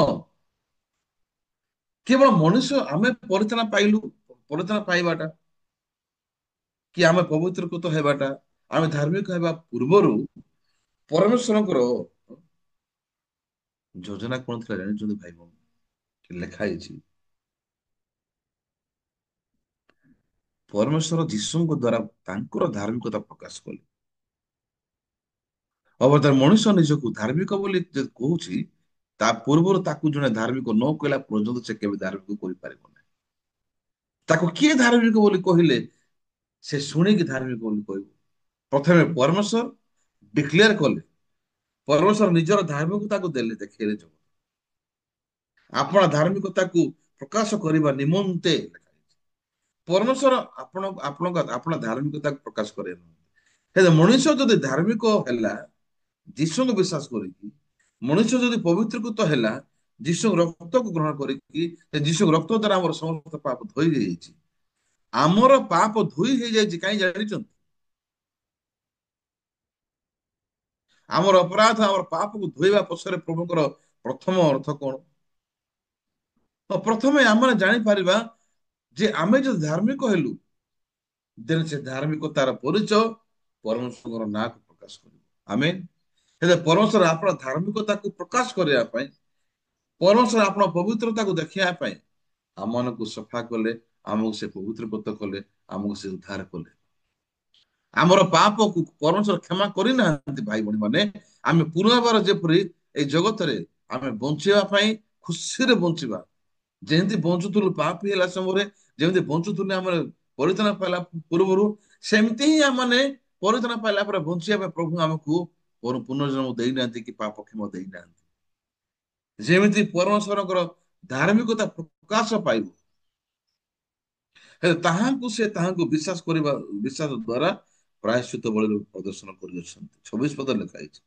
ପୁଣି ବର୍ତ୍ତମାନ କାଳରେ ଆପଣା ଧାର୍ମିକତା ପ୍ରକାଶ କରିବା ନିମନ୍ତେ ସେ ଏହା କରିଅଛନ୍ତି। କାହାର ଧାର୍ମିକତା ପ୍ରକାଶ କରିବା ନିମନ୍ତେ ଏହା କରିଅଛନ୍ତି? ଆପଣ ଧାର୍ମିକତା ଆପଣ ଆମର କାହାର? ପରମେଶ୍ୱରଙ୍କର। ତାର ଅର୍ଥ ହଉଛି ଯୋଉ ଭାଇ ଭଉଣୀ ମାନେ ବା ଯୋଉ ପାଷ୍ଟର ମାନେ ବା ଯୋଉ ପରିତ୍ରାଣ ପ୍ରାପ୍ତ ଖ୍ରୀଷ୍ଟିଆନ, ପରମେଶ୍ୱରଙ୍କର ଦ୍ଵାରା ପ୍ରଭୁଙ୍କର ଇଚ୍ଛାକୁ ଗୁରୁତ୍ୱପୂର୍ଣ୍ଣ ଦଉଛି ସେ। ପରମେଶ୍ୱରଙ୍କର ଯୋଜନାକୁ ସେ ବେଶୀ ଇମ୍ପୋର୍ଟାଣ୍ଟ ଦଉଛି। ପ୍ରଭୁଙ୍କର ପ୍ଲାନକୁ ଯଦି ସେ ତାର ହୃଦୟ ଭିତରେ ଜୀବନ ଆକାରରେ ଗ୍ରହଣ କରୁଛି, ତାହାର ଦ୍ଵାରା ପରମେଶ୍ୱରଙ୍କର ଧାର୍ମିକତା ପରମେଶ୍ୱର ତା ଦ୍ଵାରା ପ୍ରକାଶ ପାଇବେ। ଆଉ ଯଦି ମଣିଷ ଦ୍ଵାରା ପ୍ରଭୁ ପ୍ରକାଶ ପାଉଛନ୍ତି, ପରମେଶ୍ୱର ବହୁତ ସନ୍ତୁଷ୍ଟ ହେବେ, ପରମେଶ୍ୱର ଖୁସି ହେବେ। ସେଥିପାଇଁ ବର୍ତ୍ତମାନ ପ୍ରଭୁ କଣ କହୁଛନ୍ତି? ବର୍ତ୍ତମାନ କାଳରେ ଆପଣା ଧାର୍ମିକତା ପ୍ରକାଶ କରିବା ନିମନ୍ତେ ସେୟା କରୁଛନ୍ତି, ଯେପରି ସେ ସ୍ୱୟଂ ଧାର୍ମିକ। ପ୍ରଥମେ ମୁଁ ଧାର୍ମିକ ହେଲା ପୂର୍ବରୁ, ମୁଁ ପବିତ୍ର ହେଲା ପୂର୍ବରୁ ଯୀଶୁଙ୍କୁ ଭେଟିବାର ଥିଲା। ମତେ ଖ୍ରୀଷ୍ଟଙ୍କୁ ଭେଟିବାର ଥିଲା। ଖ୍ରୀଷ୍ଟଙ୍କୁ ଭେଟିଲା ପରେ ମୁଁ ଧାର୍ମିକ ହେଇଛି। ଖ୍ରୀଷ୍ଟଙ୍କୁ ଭେଟିଲା ପରେ ଖ୍ରୀଷ୍ଟଙ୍କୁ ବିଶ୍ୱାସ କଲି ମୁଁ। ତାପରେ ମୁଁ ଜାଣି ଆରେ ମୋ ପାପ ଅଲରେଡି 2000 ବର୍ଷ ପୂର୍ବରୁ କ୍ଷମା ହେଇସାରିଛି। ମୁଁ ସେ ଯୀଶୁଙ୍କୁ ଜାଣିପାରିଲି। ମୁଁ ସେ ଯୀଶୁର କାର୍ଯ୍ୟକୁ ମୁଁ ବିଶ୍ୱାସ କରିପାରିଲି। ଯୋଉ ଯୀଶୁ ଖ୍ରୀଷ୍ଟ ମୋ ପୂର୍ବରୁ ମତେ ସବୁ ପାପରୁ ମୁକ୍ତ କରୁଛି। ତାର ଅର୍ଥ ହଉଛି ବର୍ତ୍ତମାନ ଏଇ ଜଗତରେ ବନେଗନ ଖ୍ରୀଷ୍ଟାନ ହଉଛନ୍ତି ଗୋଟେ ଦଳର ଲୋକ। ପୁନର୍ଜନ୍ମ ପ୍ରାପ୍ତ ଖ୍ରୀଷ୍ଟାନ ହଉଛନ୍ତି ଗୋଟେ ଦଳର ଲୋକ। ଏ ଦଳ ଦ୍ଵାରା ପରମେଶ୍ୱରଙ୍କ ଧାର୍ମିକତା ପ୍ରକାଶ ପାଇବ। ପରମେଶ୍ୱରଙ୍କ ପବିତ୍ରତା, ପରମେଶ୍ୱରଙ୍କର ପ୍ରକୃତ ହୃଦୟ ଏ ବର୍ଣ୍ଣ ଖ୍ରୀଷ୍ଟାନ ଲୋକମାନଙ୍କ ଦ୍ଵାରା ପ୍ରକାଶ ପାଉଛି। ଆମେନ୍। ମୁଁ ଯୀଶୁଙ୍କୁ କେବେ ଦେଖିନଥିଲି ମୋ ଆଖି ଆଗରେ। ମୁଁ ପ୍ରକୃତ ମଣ୍ଡଳୀ କଣ ଜାଣିନଥିଲି। କିନ୍ତୁ ଯେତେବେଳେ ପ୍ରଭୁଙ୍କ ଦାସ ଓଡିଶାକୁ ଆସିଲେ, ମୁଁ ଯୀଶୁଙ୍କୁ ପାଷ୍ଟରଙ୍କ ଭିତରେ ଦେଖିଲି। ମୁଁ ଯୀଶୁଙ୍କ ପ୍ରେମକୁ ପାଷ୍ଟରଙ୍କ ଭିତରୁ ପାଇଲି। ମୁଁ ଯୀଶୁଙ୍କର ସମସ୍ତ ଆଶୀର୍ବାଦ ଯାହାକି ଗୁପ୍ତ ରଖା ହେଇଥିଲା ମୋ ପାଇଁ, ତାହା ମୁଁ ପ୍ରଭୁଙ୍କ ଦାସଙ୍କ ଭିତରେ ପାଇଲି। ଯେରେମିୟା ପୁସ୍ତକ 3:15 ପଦରେ ଯେପରି ଲେଖା ହେଇଛି, ପୁଣି ଆମ୍ଭେ ଆପଣା ମନ ଅନୁଯାୟୀ ତୁମକୁ ପାଳକ ଗୁଣକୁ ଦେବା, ଯୋଉମାନେ ତୁମକୁ ଜ୍ଞାନ ଆର ବୁଦ୍ଧିରେ ଚରେଇବେ। ବର୍ତ୍ତମାନ ଗତକାଲି ମୁଁ ଯୋଉ ସମୟରେ ମୁଁ ବାକ୍ୟ ଶୁଣୁଥିଲି ପାଷ୍ଟରଙ୍କ ଠାରୁ, ତ ମୁଁ ମୋର ହୃଦୟ ଭିତରେ ଭାବୁଥିଲି, ସତରେ ଆମ ଚର୍ଚ୍ଚ ହଉଛି ଏଇ ପ୍ରକାର ଚର୍ଚ୍ଚ। ମଦ ମଧ୍ୟ ଛାଡି ହେଇଯିବ। ଯୋଉ ଆମେ ବର୍ତ୍ତମାନ ଅନେକ ପ୍ରକାର ପ୍ରୋଗ୍ରାମ କରିପାରିବା।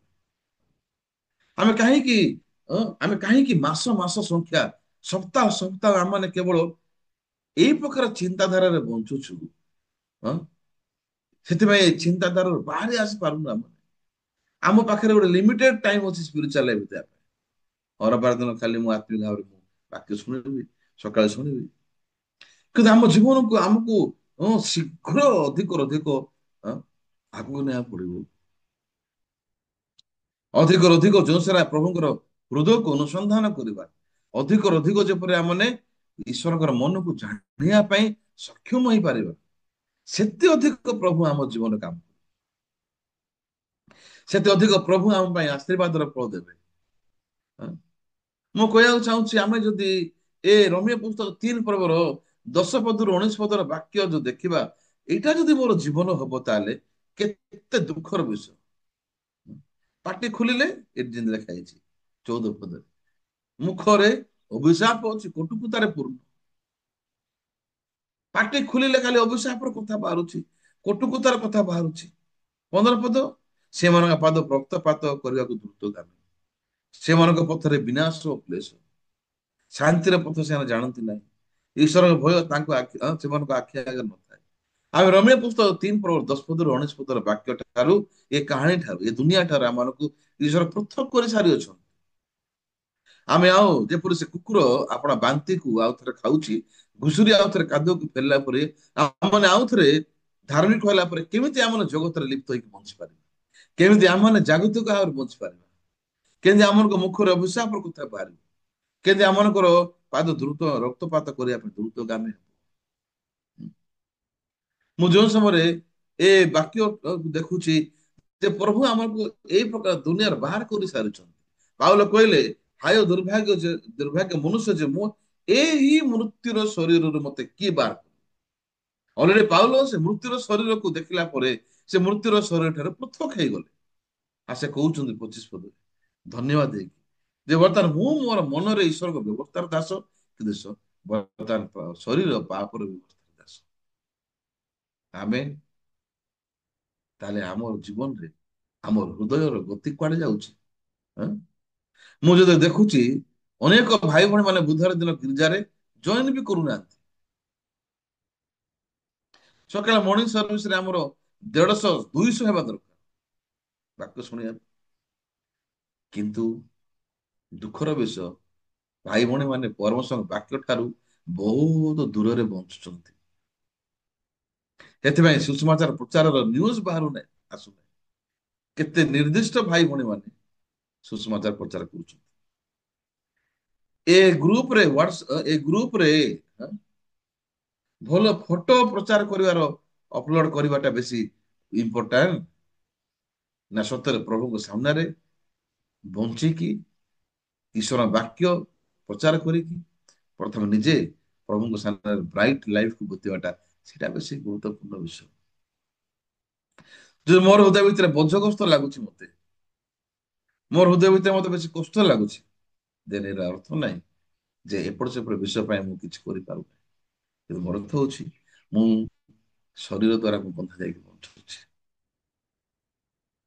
ଏଇଠି ଆମମାନେ ଯେତେ ଅଧିକ ଆମମାନେ ପ୍ରଭୁଙ୍କର ହୃଦୟକୁ, ପ୍ରଭୁଙ୍କର ଇଚ୍ଛାକୁ ଆମମାନେ ଆବିଷ୍କାର କରିପାରିବା, ସେତେ ଅଧିକ ଆମମାନେ ଆସକ୍ତ ହେବା ଆତ୍ମିକ ଜୀବନକୁ ବଞ୍ଚିବା, ସେତେ ଅଧିକ ଆମମାନେ ପ୍ରଭୁଙ୍କର କାର୍ଯ୍ୟରେ ଆମମାନେ ଆଗକୁ ବଢିପାରିବା। ଏବେ ଲେଖା ହେଇଛି କଣ ବୋଲି, 26 ପଦରେ, ପୁଣି ବର୍ତ୍ତମାନ କାଳରେ ଆପଣ ଧାର୍ମିକତା ପ୍ରକାଶ କରିବା ନିମନ୍ତେ ସେ ଏହା କରିଅଛନ୍ତି, ଯେପରି ସେ ସ୍ୱୟଂ ଧାର୍ମିକ ଓ ଯୀଶୁଙ୍କ ଠାରେ ବିଶ୍ୱାସୀକୁ ଧାର୍ମିକ ଗଣନାକାରୀ ବୋଲି ପ୍ରକାଶିତ କରନ୍ତି। ପରମେଶ୍ୱର ଧାର୍ମିକ, ଆଉ ତାଙ୍କୁ ଯିଏ ବିଶ୍ୱାସ କରୁଛନ୍ତି, ଯୀଶୁଙ୍କ ଠାରେ ଯିଏ ବିଶ୍ୱାସ କରିବ ସେ ମଧ୍ୟ ଧାର୍ମିକ ହେଇପାରିବ ଈଶ୍ୱରଙ୍କର ଦ୍ଵାରା। 27 ପଦ ଦେଖନ୍ତୁ, ତେବେ ଗର୍ବ କେଉଁଟା? ତାହା ଦୂରୀକୃତ ହେଲା କି ପ୍ରକାର ବ୍ୟବସ୍ଥା ଦ୍ଵାରା? କଣ କ୍ରିୟାକର୍ମର ବ୍ୟବସ୍ଥା ଦ୍ଵାରା, ନା ବିଶ୍ୱାସର ବ୍ୟବସ୍ଥା ଦ୍ଵାରା? ତେବେ ଆମମାନଙ୍କ ମୀମାଂସା ଏହି, ମନୁଷ୍ୟ ବ୍ୟବସ୍ଥାର କ୍ରିୟାକର୍ମ ବ୍ୟତୀତ ବିଶ୍ୱାସ ଦ୍ଵାରା ଧାର୍ମିକ ଗଣିତ ହୁଏ। ହଁ, ବର୍ତ୍ତମାନ ଆମର ବିଶ୍ୱାସ ଦ୍ଵାରା ଆମ କର୍ମ ଦ୍ଵାରା ନୁହେଁ କିନ୍ତୁ ବିଶ୍ୱାସ ଦ୍ଵାରା ମାନେ ଧାର୍ମିକ ହୋଇଅଛୁ। ହଁ ବର୍ତ୍ତମାନ ଭାଇ ଭଉଣୀକୁ ମୁଁ ଆଜି କହିବାକୁ ଚାହୁଁଛି, ପବିତ୍ର ହେଲା ପରେ ଧାର୍ମିକତା ପାଇଲା ପରେ ହଁ, ଆମେ କେବଳ ଚର୍ଚ୍ଚକୁ ଆସିକି ସଣ୍ଡେରେ ବସିକି ବାକ୍ୟ ଶୁଣିକି ଆମର ନିଜ ପାଇଁ ବଞ୍ଚିବାଟା ଏଇଟା ପ୍ରକୃତିରେ ଆତ୍ମିକ ଜୀବନ ନୁହେଁ। ଆତ୍ମାରେ ଆମମାନେ ଅଧିକରୁ ଅଧିକ ବୃଦ୍ଧି ହେବାକୁ ପଡିବ। ଅଧିକରୁ ଅଧିକ ଆମମାନଙ୍କ ଜୀବନରେ ପରମେଶ୍ୱର ଯେତେ ଅଧିକ ପ୍ରକାଶ ପାଇବେ ସେତେ ଅଧିକ ଆମମାନଙ୍କର ଜୀବନରେ ଖୁସି ଶାନ୍ତି ମଧ୍ୟ ଆସିବ। ଆଜି ସକାଳେ ମୁଁ ସମସ୍ତଙ୍କୁ କହିବାକୁ ଚାହୁଁଛି, ଚାଲନ୍ତୁ ଆମମାନେ ପରମେଶ୍ୱରଙ୍କର ବାକ୍ୟକୁ ଶୁଣିକି ବଞ୍ଚିବା। ନିଜର ଚିନ୍ତାର ସ୍ୱର ଶୁଣିକି ବଞ୍ଚିବା ନାହିଁ। ନିଜ ପଥ ଅନୁସାରେ ଆମର ଯାହା ଠିକ ଦେଖାଉଛି ତା ପଛରେ ଯେପରି ଯିବା ନାହିଁ। ନିଜର ଯୋଜନା କରିବା ନାହିଁ ଆମେ ଯାହାକି ଈଶ୍ୱରଙ୍କ ବିନା, ନିଜର ନିଷ୍ପତ୍ତି ମଧ୍ୟ ଆମେ ନେବା ନାହିଁ ଯାହାକି ଈଶ୍ୱରଙ୍କର ଯୋଜନା ବାହାରେ ଥାଏ। ପରମେଶ୍ୱର ଯଦି ଆମମାନଙ୍କ ପାଇଁ ଅଛନ୍ତି, ପ୍ରଭୁ ଆମ ପାଇଁ କାମ କରୁଛନ୍ତି, ମଣ୍ଡଳୀ ଦେଇଛନ୍ତି, ପ୍ରଭୁ ଦାସ ମାନଙ୍କୁ ଦେଇଛନ୍ତି, ବାକ୍ୟ ଦେଇଛନ୍ତି, କେତେ ମୂଲ୍ୟବାନ ବିଷୟ, କେତେ ଗୌରବମୟ ବିଷୟ ପ୍ରଭୁ ଆମମାନଙ୍କୁ ଖାଲି ଶୁଣିକି ବଞ୍ଚିବା ପାଇଁ ଦେଇଛନ୍ତି ସମୟ। ହଁ ତମେ କେମିତି ଆତ୍ମା ପାଇଥିଲ ବୋଲି ପ୍ରଭୁ ପଚାରୁଛନ୍ତି। ହଁ ବର୍ତ୍ତମାନ ଶରୀରରେ ତମେ ହଁ, ଆତ୍ମା ପାଇଥିଲ ନା ତମେ ଈଶ୍ୱରଙ୍କର ଆତ୍ମା ପାଇଥିଲ ତମର ଶୁଣିବା ଦ୍ୱାରା। ଯଦି ଆମର ପରମେଶ୍ୱର ବାକ୍ୟ ଭିତରେ ଥିବା ଈଶ୍ୱରଙ୍କ ମନକୁ ଯଦି ଜାଣିପାରିବା ତାହେଲେ କେତେ ମୂଲ୍ୟବାନ। ଏଇ ସମୟରେ ଗୋଟେ ଜାଗାକୁ ପ୍ରଚାର ପାଇଁ ଯାଇଥିଲି, ତ ସେଇଠି ଲୋକମାନେ ଜମା ହେଇଥିଲେ। ଆଉ ଲୋକଙ୍କ ପାଖରେ ସୁଷମାଚାର ନାହିଁ, ଲୋକମାନଙ୍କ ପାଖରେ ବାକ୍ୟ ନାହିଁ, ହାତରେ ବାଇବଲ ଅଛି, ଯୀଶୁ ବୋଲି କହୁଛନ୍ତି କିନ୍ତୁ ତାଙ୍କ ପାଖରେ ସୁଷମାଚାର ବାକ୍ୟ ନାହିଁ। ସେ ଲୋକମାନଙ୍କୁ ସୁଷମାଚାର ପ୍ରଚାର କଲା ପରେ ସେମାନଙ୍କର ହୃଦୟ ପୁରା ବଦଳି ଗଲା, ବେଶୀ ଖୁସି ହେଲେ। ହଁ ବର୍ତ୍ତମାନ ପାପିଲା ଧାର୍ମିକ ନାଇଁ, ଆମେ ଧାର୍ମିକ। ଯୋଉଦିନ ସେମାନେ ଧାର୍ମିକ ବୋଲି ଖୁସି ହେଲେ ସେଦିନ ଠାରୁ ଈଶ୍ୱର ତାଙ୍କ ଜୀବନକୁ ବଢେଇବା ପାଇଁ ଆରମ୍ଭ କଲେ। ଆମେ ଗୋଟେ ଲୋକ ନହୁ ଯିଏକି ଏଇ ଚର୍ଚ୍ଚରେ ବଞ୍ଚିକି ଅଧିକ କେବଳ ନିଜ ବିଷୟରେ ଚିନ୍ତା କରିବା ଦରକାର। ବର୍ତ୍ତମାନ ଆଗାମୀ ଦିନମାନଙ୍କରେ ଆମେ ଅନେକ ଗୁଡେ ବିଭିନ୍ନ ପ୍ରକାର ଅଲଗା ଅଲଗା ପ୍ରୋଗ୍ରାମ ଗୁଡାକ କରିବା ପାଇଁ ମଧ୍ୟ ଆମକୁ ଆବଶ୍ୟକ। ଆଉ ମୁଁ ବର୍ତ୍ତମାନ ଏଇ ଜାଗାରେ ବଞ୍ଚୁଛି ଉଦୟଗିରି ଚର୍ଚ୍ଚରେ, ତ ସେଠି ବେଶୀ ଗୁଡେ ପ୍ଲାନ୍ ଦଉଛନ୍ତି। ଆଗକୁ ମୁଁ ଗୋଟେ ଦିନ କେମିତି ମଦରୁ ମୁକ୍ତ ହେଇଯିବ, ମଦରୁ କେମିତି ବାହାରି ଆସିବୁ, ପିପିଟି କରିକି ଯୋଉ ଲୋକ ନିଜ ଇଚ୍ଛା ଅନୁସାରେ ଯୋଉ ପରିବାର ନୂଆ ପରିବାର ହୁଅନ୍ତୁ, ହଁ, କାଲି ଯେମିତି ପାଷ୍ଟର କହୁଥିଲେ ସନା ବାବୁଙ୍କୁ ପରମେଶ୍ୱର ଗିଫ୍ଟ ଦେଇଛନ୍ତି ପ୍ରାର୍ଥନା ସୁସ୍ଥତାର। ତ ମୁଁ ମଧ୍ୟ ଯେତେବେଳେ ମୋର ଜୀବନକୁ ମନେ ପକାଉଛି ସେଠି ଅନେକ ସମୟରେ ଅସୁସ୍ଥ ଲୋକମାନେ ଆସନ୍ତି ପ୍ରାର୍ଥନା କରିବା ପାଇଁ, ତ ସେମାନଙ୍କ ମୁଖରେ ମଧ୍ୟ ମୁଁ ସାକ୍ଷ୍ୟ ଶୁଣିଛି ଯେ ପ୍ରାର୍ଥନା ଦ୍ଵାରା ସେ ଭଲ ହେଇଛନ୍ତି। ସୁଷମାଚାର ପ୍ରଚାର କରିବା ବିଷୟ, ପ୍ରାର୍ଥନା କରିବା ବିଷୟ, ହଁ କାଉନସିଲିଂ କରିବା ବିଷୟ, ଯଦି ସମସ୍ୟା ଅଛି ମଦର, ସମସ୍ୟା ଅଛି ଅନେକ ଗୁଡିଏ ବିଷୟର, ତାହେଲେ ଆମମାନେ ଗୋଟେ ଗୋଟେ ଟପିକକୁ ନେଇକି ମଧ୍ୟ ଆମେ ଗୋଟେ ଗୋଟେ ଦିନ ୱାର୍କସପ୍ କରିପାରିବା। ସେ ୱାର୍କସପ ରେ ଆମେ ଅନେକ ଲୋକଙ୍କୁ ପିପିଟି ମାଧ୍ୟମରେ ସମାଧାନକୁ ଦେଇପାରିବା। ମଦରୁ କେମିତି ବାହାରି ଆସିବ, କେମିତି ଆ ଯୋଉ ମନ୍ଦ ଅଭ୍ୟାସ ଅଛି ତାଠୁ ବାହାରି ଆସିପାରିବ, ଅନେକ ବିଷୟର ଟପିକ ଦ୍ଵାରା ମାନେ ୱାର୍କସପ୍ କରିପାରିବା। ହଁ, ସିନିୟର ଲୋକମାନଙ୍କୁ, ବୃଦ୍ଧ ଲୋକମାନଙ୍କ ପାଇଁ ମଧ୍ୟ ଆମେ ୱାର୍କସପ୍ କରିକି ଲୋକମାନଙ୍କୁ ଡାକିକି ସୁଷମାଚାର ପ୍ରଚାର କରିପାରିବା। ଆମେ ଅଧିକରୁ ଅଧିକ କାମ ବୃଦ୍ଧି କରିବା ଦରକାର ନା ଆମେ ଅଧିକରୁ ଅଧିକ ତଳକୁ ଯିବା ପଛକୁ ଯିବା ଦରକାର? ହୁଁ? ଆମକୁ ଆଗକୁ ବଢିବା ଦରକାର ନା। କିନ୍ତୁ ମୁଁ ସିନିୟର, ମୁଁ ଜାଣିଛି ସବୁ କହିକି କିଛି ପ୍ରେଜେଣ୍ଟଲି କାମ ନାହିଁ। ଖାଲି ସିନିୟର ସିଟିଜେନସିପ, ମୁଁ ଜାଣିଛି, ମୁଁ ଆଗର ଲୋକ, ମୁଁ ସବୁ ମୁଁ କରିଛି, ଏମିତି ଏମିତି କରୁଛି, ସେମିତି ଭାବିବା ସବୁଠାରୁ ମୂର୍ଖାମି। ପ୍ରଭୁ କହିବାକୁ ଚାହୁଁଛନ୍ତି ତମେ ଆଗକୁ ବଢ। କିନ୍ତୁ ହୃଦୟ ଭିତରେ ପରମେଶ୍ୱର ଚାହୁଁଛନ୍ତି ଆମକୁ ମିଶିବା ପାଇଁ। ଏ ସୁଷମାଚାର କାର୍ଯ୍ୟ ହଉଛି ବହୁତ ମୂଲ୍ୟାୟନ କାର୍ଯ୍ୟ। ଏ ସୁଷମାଚାର ପ୍ରଚାର କରିବାଟା ମଧ୍ୟ ବେଶୀ ମୂଲ୍ୟାୟନ ବିଷୟ। ମଣ୍ଡଳୀ ଭିତରେ ଈଶ୍ୱର ଆମମାନଙ୍କୁ ଅନେକ ଆଶୀର୍ବାଦକୁ ଦେଇଅଛନ୍ତି। କିନ୍ତୁ ଏଇ ଜାଗାରେ ପରମେଶ୍ୱର ନିଜର ଧାର୍ମିକତା ପ୍ରକାଶ କଲେ। ହଁ, ମୁଁ ହଉଛି ସେ ଧାର୍ମିକ ଯିଏ କି ବିନା ମୂଲ୍ୟରେ ଅନୁଗ୍ରହରେ ମୋ ପାପୀକୁ ଧାର୍ମିକ କରିପାରିଲି। ଆମେ ସେ ପ୍ରଭୁଙ୍କୁ ଦିନେ ଭେଟିଲୁ ଯୋଉ ପ୍ରଭୁ କି ଧାର୍ମିକ। ଆଉ ସେ ଧାର୍ମିକ ପ୍ରଭୁ ଅଧାର୍ମିକକୁ ଧାର୍ମିକ ବନେଇବା ପାଇଁ ସକ୍ଷମର ପ୍ରଭୁ ସେ। ତେଣୁକରି ଯାହା ଲେଖା ହେଇଛି ଆମର ବ୍ୟବସ୍ଥାର ଦ୍ଵାରା ନୁହେଁ, କ୍ରିୟାକର୍ମର ବ୍ୟବସ୍ଥା ଦ୍ଵାରା ନୁହେଁ, କିନ୍ତୁ ବିଶ୍ୱାସର ବ୍ୟବସ୍ଥା ଦ୍ଵାରା ଆମେ ପରିତ୍ରାଣ ପାଇଅଛୁ। ପରମେଶ୍ୱରଙ୍କ ବାକ୍ୟକୁ ବିଶ୍ୱାସ କରିକି ଆମେ ପରିତ୍ରାଣ ପାଇଅଛୁ। ଭାଇ ଭଉଣୀମାନେ ସମସ୍ତେ ଯେପରି ଆମମାନେ ଏ ମୂଲ୍ୟବାନ ସୁସମାଚାର ଅନ୍ୟମାନଙ୍କୁ ପହଞ୍ଚେଇବା। ଏ ମଣ୍ଡଳୀକୁ ପରମେଶ୍ୱର ଦେଇଛନ୍ତି ଆମମାନଙ୍କୁ। ଏ ମଣ୍ଡଳୀର ଯତ୍ନ ନେବା ପାଇଁ ପ୍ରଭୁ ଆମକୁ କହୁଛନ୍ତି। ଏ ମଣ୍ଡଳୀ ଭିତରେ ଥିବା ପ୍ରତ୍ୟେକ ବିଷୟ ଗୁଡାକକୁ ବୃଦ୍ଧି କରିବା ପାଇଁ, ଯେପରି ସୁସମାଚାର କାର୍ଯ୍ୟ ବୃଦ୍ଧି ପାଇବ, ଯେପରି ଅନେକ ଲୋକମାନେ ବାକ୍ୟ ଶୁଣିବେ, ଅନେକ ଲୋକ ପରିତ୍ରାଣ ପାଇବେ। ଆମେ ଅନେକ ପ୍ରକାର ପ୍ରୋଗ୍ରାମକୁ ଆମେ କରିପାରିବା। ବିଭିନ୍ନ ପ୍ରକାର ମାଧ୍ୟମରେ ଆମେ ଲୋକମାନଙ୍କୁ ଗସ୍ପେଲ ପ୍ରିଚିଂ କରିପାରିବା। ପ୍ରଭୁ ଆମକୁ ଚର୍ଚ୍ଚ ଭିତରେ ଜ୍ଞାନ ଦେଇଛନ୍ତି। ପ୍ରଭୁ ଆମକୁ ଚର୍ଚ୍ଚ ଭିତରେ ଆତ୍ମା ଦେଇଛନ୍ତି, ଯୋଉ ଆତ୍ମା ଦ୍ଵାରା ଆମମାନେ ଆଗକୁ ବଢି ପାରିବା। ହେଲେ ବର୍ତ୍ତମାନ ଆମମାନେ ହଉଛୁ ଏଇ ଯୁଗର ଗୋଟେ ଜୋସେଫ। ଏ ମିଶ୍ର ଦେଶ ପରି ଏ ଜଗତରେ ପ୍ରଭୁ ଆମକୁ ଗଭର୍ଣ୍ଣର ବା ପ୍ରତିନିଧି କରିଅଛନ୍ତି। ଆମମାନେ ଲୋକମାନଙ୍କର ଦୁର୍ଭିକ୍ଷର ସମସ୍ୟା, ଆତ୍ମାର ଦୁର୍ଭିକ୍ଷର ସମସ୍ୟା, ମଦର ସମସ୍ୟା, ଆଁ, ନିଶାଗ୍ରସ୍ତର ସମସ୍ୟା, ୟୁଥ ମାନଙ୍କର ସମସ୍ୟା, ଅନେକ ଗୁଡେ ବିଷୟର ଆମେ ସମାଧାନ କରିବା ପାଇଁ ସକ୍ଷମ। ହଁ। ଗତକାଲି ମୁଁ କହିଲି ଜୋସେଫ ପାଖରେ ଶକ୍ତି ଆସିଲା ଯେ ଜୋସେଫର ବିନା ପରମିଶନରେ ଲୋକମାନେ ଗୋଡ ହଲେଇ ପାରିବେ ନାହିଁ କି ହାତ ହଲେଇ ପାରିବେନି ମିଶ୍ର ଦେଶରେ। ତ ସେଇଟାର ଶକ୍ତିକୁ ସେ ବ୍ୟବହାର କରିକି ବଞ୍ଚିଲେ ନାହିଁ 7 ବର୍ଷ। ଜୋସେଫ ପାଖକୁ ପାୱାର ଆସିଲା, ଆଁ, ସେଇ ପ୍ରକାର ହେଲା ପାୱାରକୁ ୟୁଜ କରିକି ସେ କେ ମଧ୍ୟ ଲୋକମାନଙ୍କୁ ହଇରାଣ କରିକି ବଞ୍ଚିନାହାନ୍ତି। ତାଙ୍କ ପ୍ରକୃତ ପାୱାର ହଉଛି କଣ?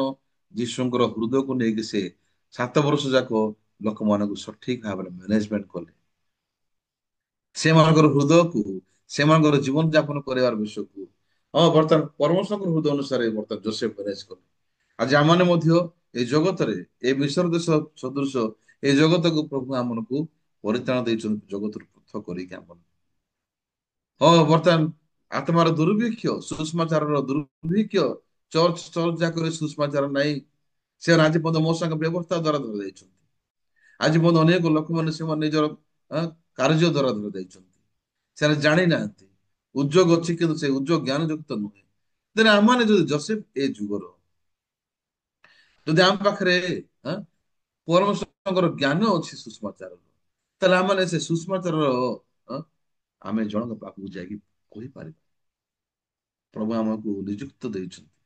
ଏଇ 7 ବର୍ଷର ଦୁର୍ଭିକ୍ଷରେ ଯେପରି ଜୋସେଫକୁ ନିଯୁକ୍ତି ଦିଆଯାଇଥିଲା, ଠିକ ସେମିତି ଆମମାନଙ୍କୁ ମଧ୍ୟ ପ୍ରଭୁ ଏ ଜଗତରେ ଅନେକ ଲୋକମାନଙ୍କ ପାଖକୁ ପ୍ରକୃତ ସୁଷମାଚାରକୁ ପହଞ୍ଚିବା ପାଇଁ ପ୍ରଭୁ ଆମକୁ ନିଯୁକ୍ତ କରୁଛନ୍ତି, ପରିତ୍ରାଣ ଦେଇଛନ୍ତି। କେତେ ସୁନ୍ଦର ବିଷୟ। ତ ଚର୍ଚ୍ଚ ଗୋଟେ ଜାଗା ନାହିଁ। ମଫିବସତ କାହିଁକି ସେ ଲୋଦବାରରେ ମାଖି ରୋଗରେ ରହିବା ଦରକାର ଥିଲା? ଲମ୍ବା ସମୟ ପର୍ଯ୍ୟନ୍ତ ତୃଣ ବିହୀନ ଜାଗା, ସେଠି କୌଣସି ଲୋକମାନେ ବାସ କରୁନଥିବା ଜାଗା, ଲଦବା ମାଖି ରୋଗରେ ଲଦବାରେ ସେ ବଞ୍ଚିଲା, ଭୟରେ ବଞ୍ଚିଲା। ଯେ ଆମମାନେ ପ୍ରଭୁଙ୍କର ସାମ୍ନାରେ ଯଦି ଚିନ୍ତା କରୁଛୁ, ମଣ୍ଡଳୀ ଗୋଟେ ଜାଗା, ଯୋଉ ଜାଗା କି ଲଦବାର ଜାଗା ନାହିଁ, ମାଖି ରୋଗ ନାହିଁ। ଏଇଟା ହଉଛି ଗୌରବ ପ୍ରଶଂସା କରିବାର, ଆନନ୍ଦ ଆନନ୍ଦ ଖୁସି ଶାନ୍ତିରେ ବଞ୍ଚିବାର। ସେଥିପାଇଁ ଜୋସେଫଙ୍କ ସଦୃଶ ଯେପରି ଆମମାନେ ମଧ୍ୟ ପରମେଶ୍ୱରଙ୍କର ଆତ୍ମା ଦ୍ଵାରା ଆମମାନେ ଚାଳିତ ହେବା। ହଁ। ସେ ସମୟରେ ଆପଣମାନଙ୍କ ଦ୍ଵାରା ସୁସମାଚାର ପ୍ରଚାରିତ ହବ।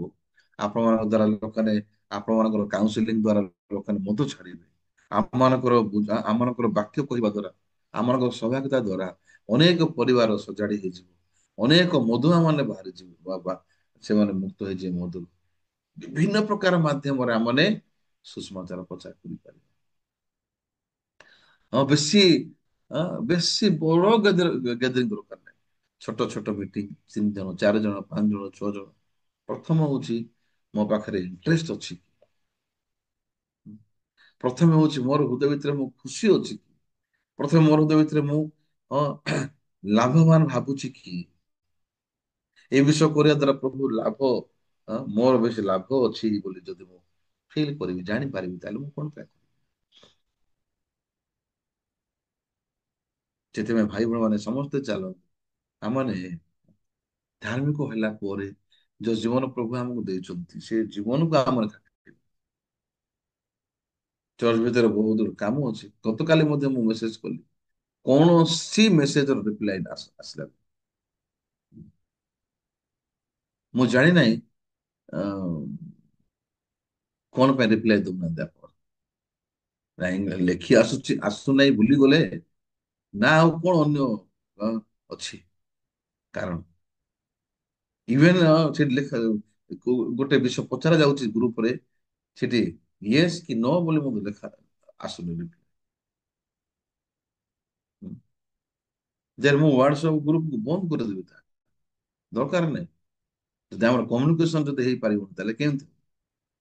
ଯଦି ଆମର ହୃଦୟ ଭିତରେ ଆମେ ଭାବୁଛୁ ଏତେ ବ୍ୟସ୍ତ ଅଛୁ ଆମେ ଅନ୍ୟ କାମରେ, ତାପରେ ପ୍ରାକ୍ଟିକାଲି ଯଦି ମୁଁ ନା ଯାକ ଯଦି ବନେଇବି ଧରିବି, ଆଉ ନା ଯାକ ବନେଇକି ଯଦି ଲିଷ୍ଟ ବନେଇ ଯଦି ସିଆଡେ ଯାଅ ବୋଲି କହିଲେ, ଗୋଟେ ଗୋଟେ ଦଳର ଲୋକମାନେ ହଁ କହିକି ଯିବେ, ଆଉ ଗୋଟେ ଦଳର ଲୋକ ବାହାରିବେ ମତେ ରାଗି ଅଭିଯୋଗ କରିକି, କାହିଁକି ଆମେ ଯିବୁ, ଆମର ଇଚ୍ଛା ନାହିଁ, ସମୟ ନାହିଁ। ଯେ ଆମେ ପ୍ରଭୁଙ୍କ ସାମ୍ନାରେ ଚିନ୍ତା କରିବା ବିଷୟ ଦରକାର। ପ୍ରଭୁ ଆମକୁ କହିବାକୁ ଚାହୁଁଛନ୍ତି ତମେ ବୃଦ୍ଧି ପାଉ ଆତ୍ମାରେ। ମୁଁ କହିବାକୁ ଚାହୁଁଛି କାହିଁକି ପ୍ରଭୁ ଆମକୁ ଏତେ ମୂଲ୍ୟବାନ ଜୀବନ ଦେଇଛନ୍ତି ଖୁସି ଶାନ୍ତିରେ ବଞ୍ଚିବାକୁ। ସେଥିପାଇଁ ଆମର ଦୈନନ୍ଦିନ ଜୀବନରେ ଆମର ବାକ୍ୟ ଦ୍ଵାରା ଚାଳିତ ହେଲେ ପ୍ରଭୁଙ୍କର ଖୁସି ଆଉ ତା ଆମ ପାଇଁ ମଧ୍ୟ ଖୁସି। ତ ଆଜି ମଧ୍ୟ ଆମମାନଙ୍କର ଗୁରୁବାର ଦିନ ସେଠି ବହୁତ ଗୁଡେ କାମ ଅଛି, ଆଉ ସେଠି ସହଭାଗିତା ଗୁଡାକ ଅଛି। ତ ମୁଁ ଚାହୁଁଛି ଯେପରି ଆମେ ମଣିଷର କଥା ନ ଶୁଣିକି ମଣିଷର ଯେପରି ଦାସ ନ ହଉ, ଆତ୍ମାଙ୍କର ଦାସ ହେବା। ପରମହଂସଙ୍କର ଆତ୍ମାଙ୍କ ଦ୍ଵାରା ଚାଳିତ ହେବାର ଜୀବନ ପ୍ରଭୁ ଦେଇଛନ୍ତି। ମତେ କିଏ କଣ କହୁଛି ସେଟା ଇମ୍ପୋର୍ଟାଣ୍ଟ ନାହିଁ, କିନ୍ତୁ ଆତ୍ମା କଣ କହୁଛି ସେଇଟା ହଉଛି ବେଶୀ ଗୁରୁତ୍ୱପୂର୍ଣ୍ଣ। ହେଲେ ଆଜି ସକାଳେ ରୋମିଓ ପୁସ୍ତକ 3 ପର୍ବରେ ଆମେ ଦିଟା ପାଠ ଦେଖିଲୁ। 3 ପଦ 10 ପଦର 20 ପଦ ପର୍ଯ୍ୟନ୍ତ ମଣିଷକୁ ପରମେଶ୍ୱର ପ୍ରକାଶ କରୁଛନ୍ତି ଯେ ମଣିଷ ହଉଛି ଈଶ୍ୱରଙ୍କର ବିପରୀତ ଶତ୍ରୁ। ମଣିଷର ଶରୀର ହଉଛି ପ୍ରଭୁଙ୍କ ଶତ୍ରୁ।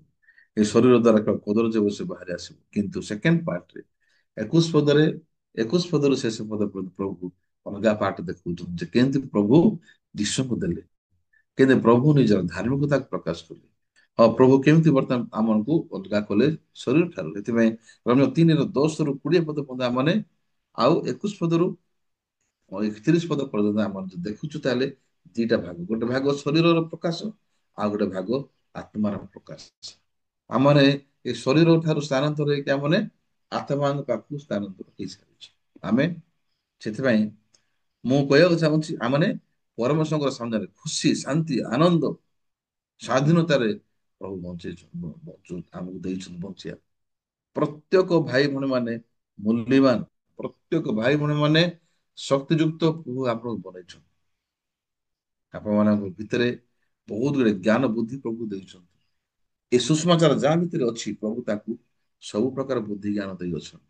ଖାଲି ଆମକୁ ୟୁଜ କରିବାର ଅଛି, ଆମକୁ ଖାଲି ବ୍ୟବହାର କରିବାର ଅଛି।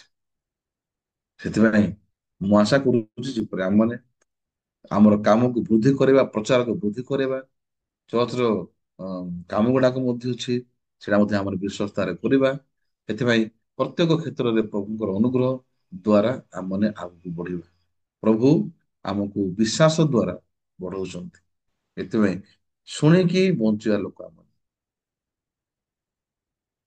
ଆମେ ଆତ୍ମାଙ୍କର ସ୍ୱର ଶୁଣିକି ବଞ୍ଚିବାର ଲୋକମାନେ। ସେଥିପାଇଁ ଆତ୍ମାଙ୍କ ସ୍ୱର ଶୁଣିକି ଚାଲନ୍ତୁ ଆମମାନେ ଆଗକୁ ବଢିବା।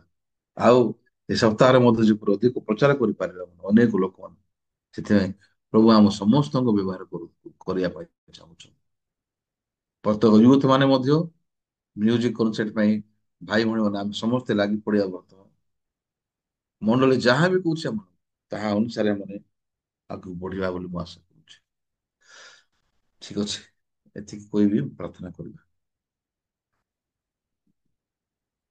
ପରମେଶ୍ୱର ଧନ୍ୟବାଦ ଦଉଛୁ, ତମର ଗୌରବ ପ୍ରଶଂସା ଦଉଛୁ। ଆଜି ସକାଳେ ତମେ ଆମ ପ୍ରମେୟ ତିନି ପ୍ରକାର ବାକ୍ୟକୁ ଦେଲ ପ୍ରଭୁ।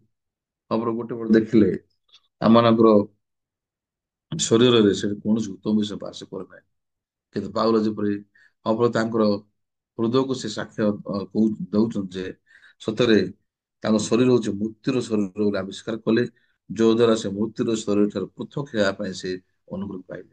ପ୍ରଭୁ, ବର୍ତ୍ତମାନ ଆମମାନେ ମଧ୍ୟ ଲୋକ ଯେ କି ଆମେ ଆତ୍ମା ଏବଂ ଶରୀରର ବିଚ୍ଛେଦର ଜୀବନକୁ ଆମମାନେ ପାଇ ସାରିଅଛୁ। ଆମମାନେ ଶରୀର ନୁହଁ ପ୍ରଭୁ, ଆମମାନେ ହଉଛୁ ଆତ୍ମା। ସେଥିପାଇଁ ତୁମେ ଆମମାନଙ୍କୁ ବନାଉଛ ପରେ ଆମମାନେ ଅଧିକରୁ ଅଧିକ ଏ ଡିଷ୍ଟିଂସନକୁ ଆମ ହୃଦୟ ଭିତରେ ପାଇପାରିବୁ। ଯେତେ ଅଧିକ ପ୍ରଭୁତ୍ୱକୁ ପାଇବୁ ବାକ୍ୟ ଦ୍ଵାରା, ସୌଭାଗ୍ୟତା ଦ୍ଵାରା, ମଣ୍ଡଳୀ ସହିତ ଜଡ଼ିତ ହେଇକି ସଂଯୁକ୍ତ ହେଇକି ପ୍ରଭୁଙ୍କ ଦାସଙ୍କ ସହିତ ହୃଦୟ ପ୍ରବାହିତ ହେଇକି ପ୍ରଭୁ ବାକ୍ୟ ଦ୍ଵାରା ବଞ୍ଚିବୁ। ତମେ ମଣ୍ଡଳୀର ପ୍ରତ୍ୟେକ ଭାଇ ଭଉଣୀକୁ ତମେ ତମେ ଆମମାନଙ୍କୁ ଅନୁଗ୍ରହ କର। ଏ ଶକ୍ତିଯୁକ୍ତ ଭାବରେ ଯେପରି ସୁଷମାଚାର ପ୍ରଚାରିତ ହବ, ଚର୍ଚ୍ଚ ବିଲ୍ଡିଂର କାମ ମଧ୍ୟ ଯେପରି ସରିଯିବ। ଅନେକ ଅର୍ଥର ଆବଶ୍ୟକ ଅଟେ ପ୍ରଭୁ। ପ୍ରଭୁ ସେଠି ଭାଇ ଭଉଣୀ ମାନେ ଯାହାର ଦେହ ଅସୁସ୍ଥ ଅଛି, ତୁମେ ସମସ୍ତଙ୍କୁ ତୁମେ ମନେ ପକାଅ, ତାଙ୍କୁ ତମେ ସୁସ୍ଥ କର ପ୍ରଭୁ। ଆଉ ପ୍ରତ୍ୟେକ ବିଷୟ ବ୍ୟକ୍ତିଗତ ଭାବରେ ଗୋଟେ ଗୋଟେ ବିଷୟକୁ ପ୍ରଭୁ ତମେ ଜାଣିଅଛ। ଆମେ ଯାହା ଜାଣିନୁ ପ୍ରଭୁ, କିନ୍ତୁ ତମେ ଜାଣିଛ ସମସ୍ତ ବିଷୟ। ଆଉ ତମେ ସମସ୍ତ ବିଷୟର ନିରୀକ୍ଷଣ କରି ତମେ ଆଶୀର୍ବାଦ କର ପ୍ରଭୁ, କାମ କର, ଆମ ସମସ୍ତଙ୍କୁ ତମେ ଚାଳିତ କର। ଆସନ୍ତା ଦିନ ମାନଙ୍କରେ ମଧ୍ୟ ସେଠି କାର୍ଯ୍ୟକ୍ରମ ଗୁଡାକ ଅଛି ପ୍ରଭୁ। ଗୋଟେ ଗୋଟେ ଜ୍ଞାନ ବୁଦ୍ଧି ପ୍ରଭୁ ତମେ ଆମକୁ ଦିଅ ପ୍ରଭୁ। ତମର ଅନୁସାରେ ଯେପରି ଆମର ପ୍ରତ୍ୟେକ ବିଷୟ କରିବୁ, ନିଜକୁ ବିଶ୍ୱାସ ନ କରି ସେଥିରେ ତମେ ଦୟା କର। ଆଜି ଦିନ ମଧ୍ୟ ଯେପରି ଆମମାନେ ପ୍ରଭୁଙ୍କର ସାମ୍ନାରେ ଗୌରବ ପ୍ରଶଂସା ମଧ୍ୟ ବଞ୍ଚିବୁ, ତୁମେ ଆମକୁ ବ୍ୟବହାର କର ବୋଲି ପ୍ରତ୍ୟେକ ଭାଇ ଭଉଣୀ ମାନେ ଯେଉଁମାନେ ଜଏନ କରୁଛନ୍ତି, ଯେଉଁମାନେ ଜଏନ କରିନାହାନ୍ତି, ଯେଉଁମାନେ ପ୍ରଭୁ ଦୂର ଦୂରାନ୍ତର ଅଛନ୍ତି, ସମସ୍ତଙ୍କୁ ତମେ ଅନୁଗ୍ରହ କର। ମନେ ପକେଇକି ପ୍ରଭୁ ତମେ ତାଙ୍କୁ ବାକ୍ୟ ଆଡକୁ ପଢେଇକି ନିଅ ବୋଲି। ଆଉ ବିଶେଷ କରି ପ୍ରଭୁ ଆମର ସ୍ୱତନ୍ତ୍ର ଭାବରେ ଯୋଉ ସେଥିରେ ପ୍ରଭୁ ଆମମାନେ ଏ ସପ୍ତାହରେ ମଧ୍ୟ ପ୍ରୋଗ୍ରାମ ଅଛି, କନଫରେନ୍ସ ଅଛି, ତୁମେ ଟିକେ ତୁମେ ଦୟା କର, ଅନୁଗ୍ରହ ଦିଅ ଯେପରି ଆମମାନେ ସେ ଜାଗାରେ ପ୍ରଭୁ ସୁଷମାଚାର ପ୍ରଚାରିତ ହବ, ଆଉ ଅନେକ ଲୋକମାନେ ପରିତ୍ରାଣ ପାଇବେ। ଏଥିପାଇଁ ତୁମେ ଅନୁଗ୍ରହ କର। ସମସ୍ତ ବିଷୟର ତୁମ ସାମ୍ନାରେ ପ୍ରଭୁ ଗୌରବ ପ୍ରଶଂସା ଦେଇ ପ୍ରାର୍ଥନା ଯୀଶୁ ଖ୍ରୀଷ୍ଟଙ୍କ ନାମରେ ମାଗିଲି, ଆମେନ। ଅଛି ଭାଇ, ଧନ୍ୟବାଦ।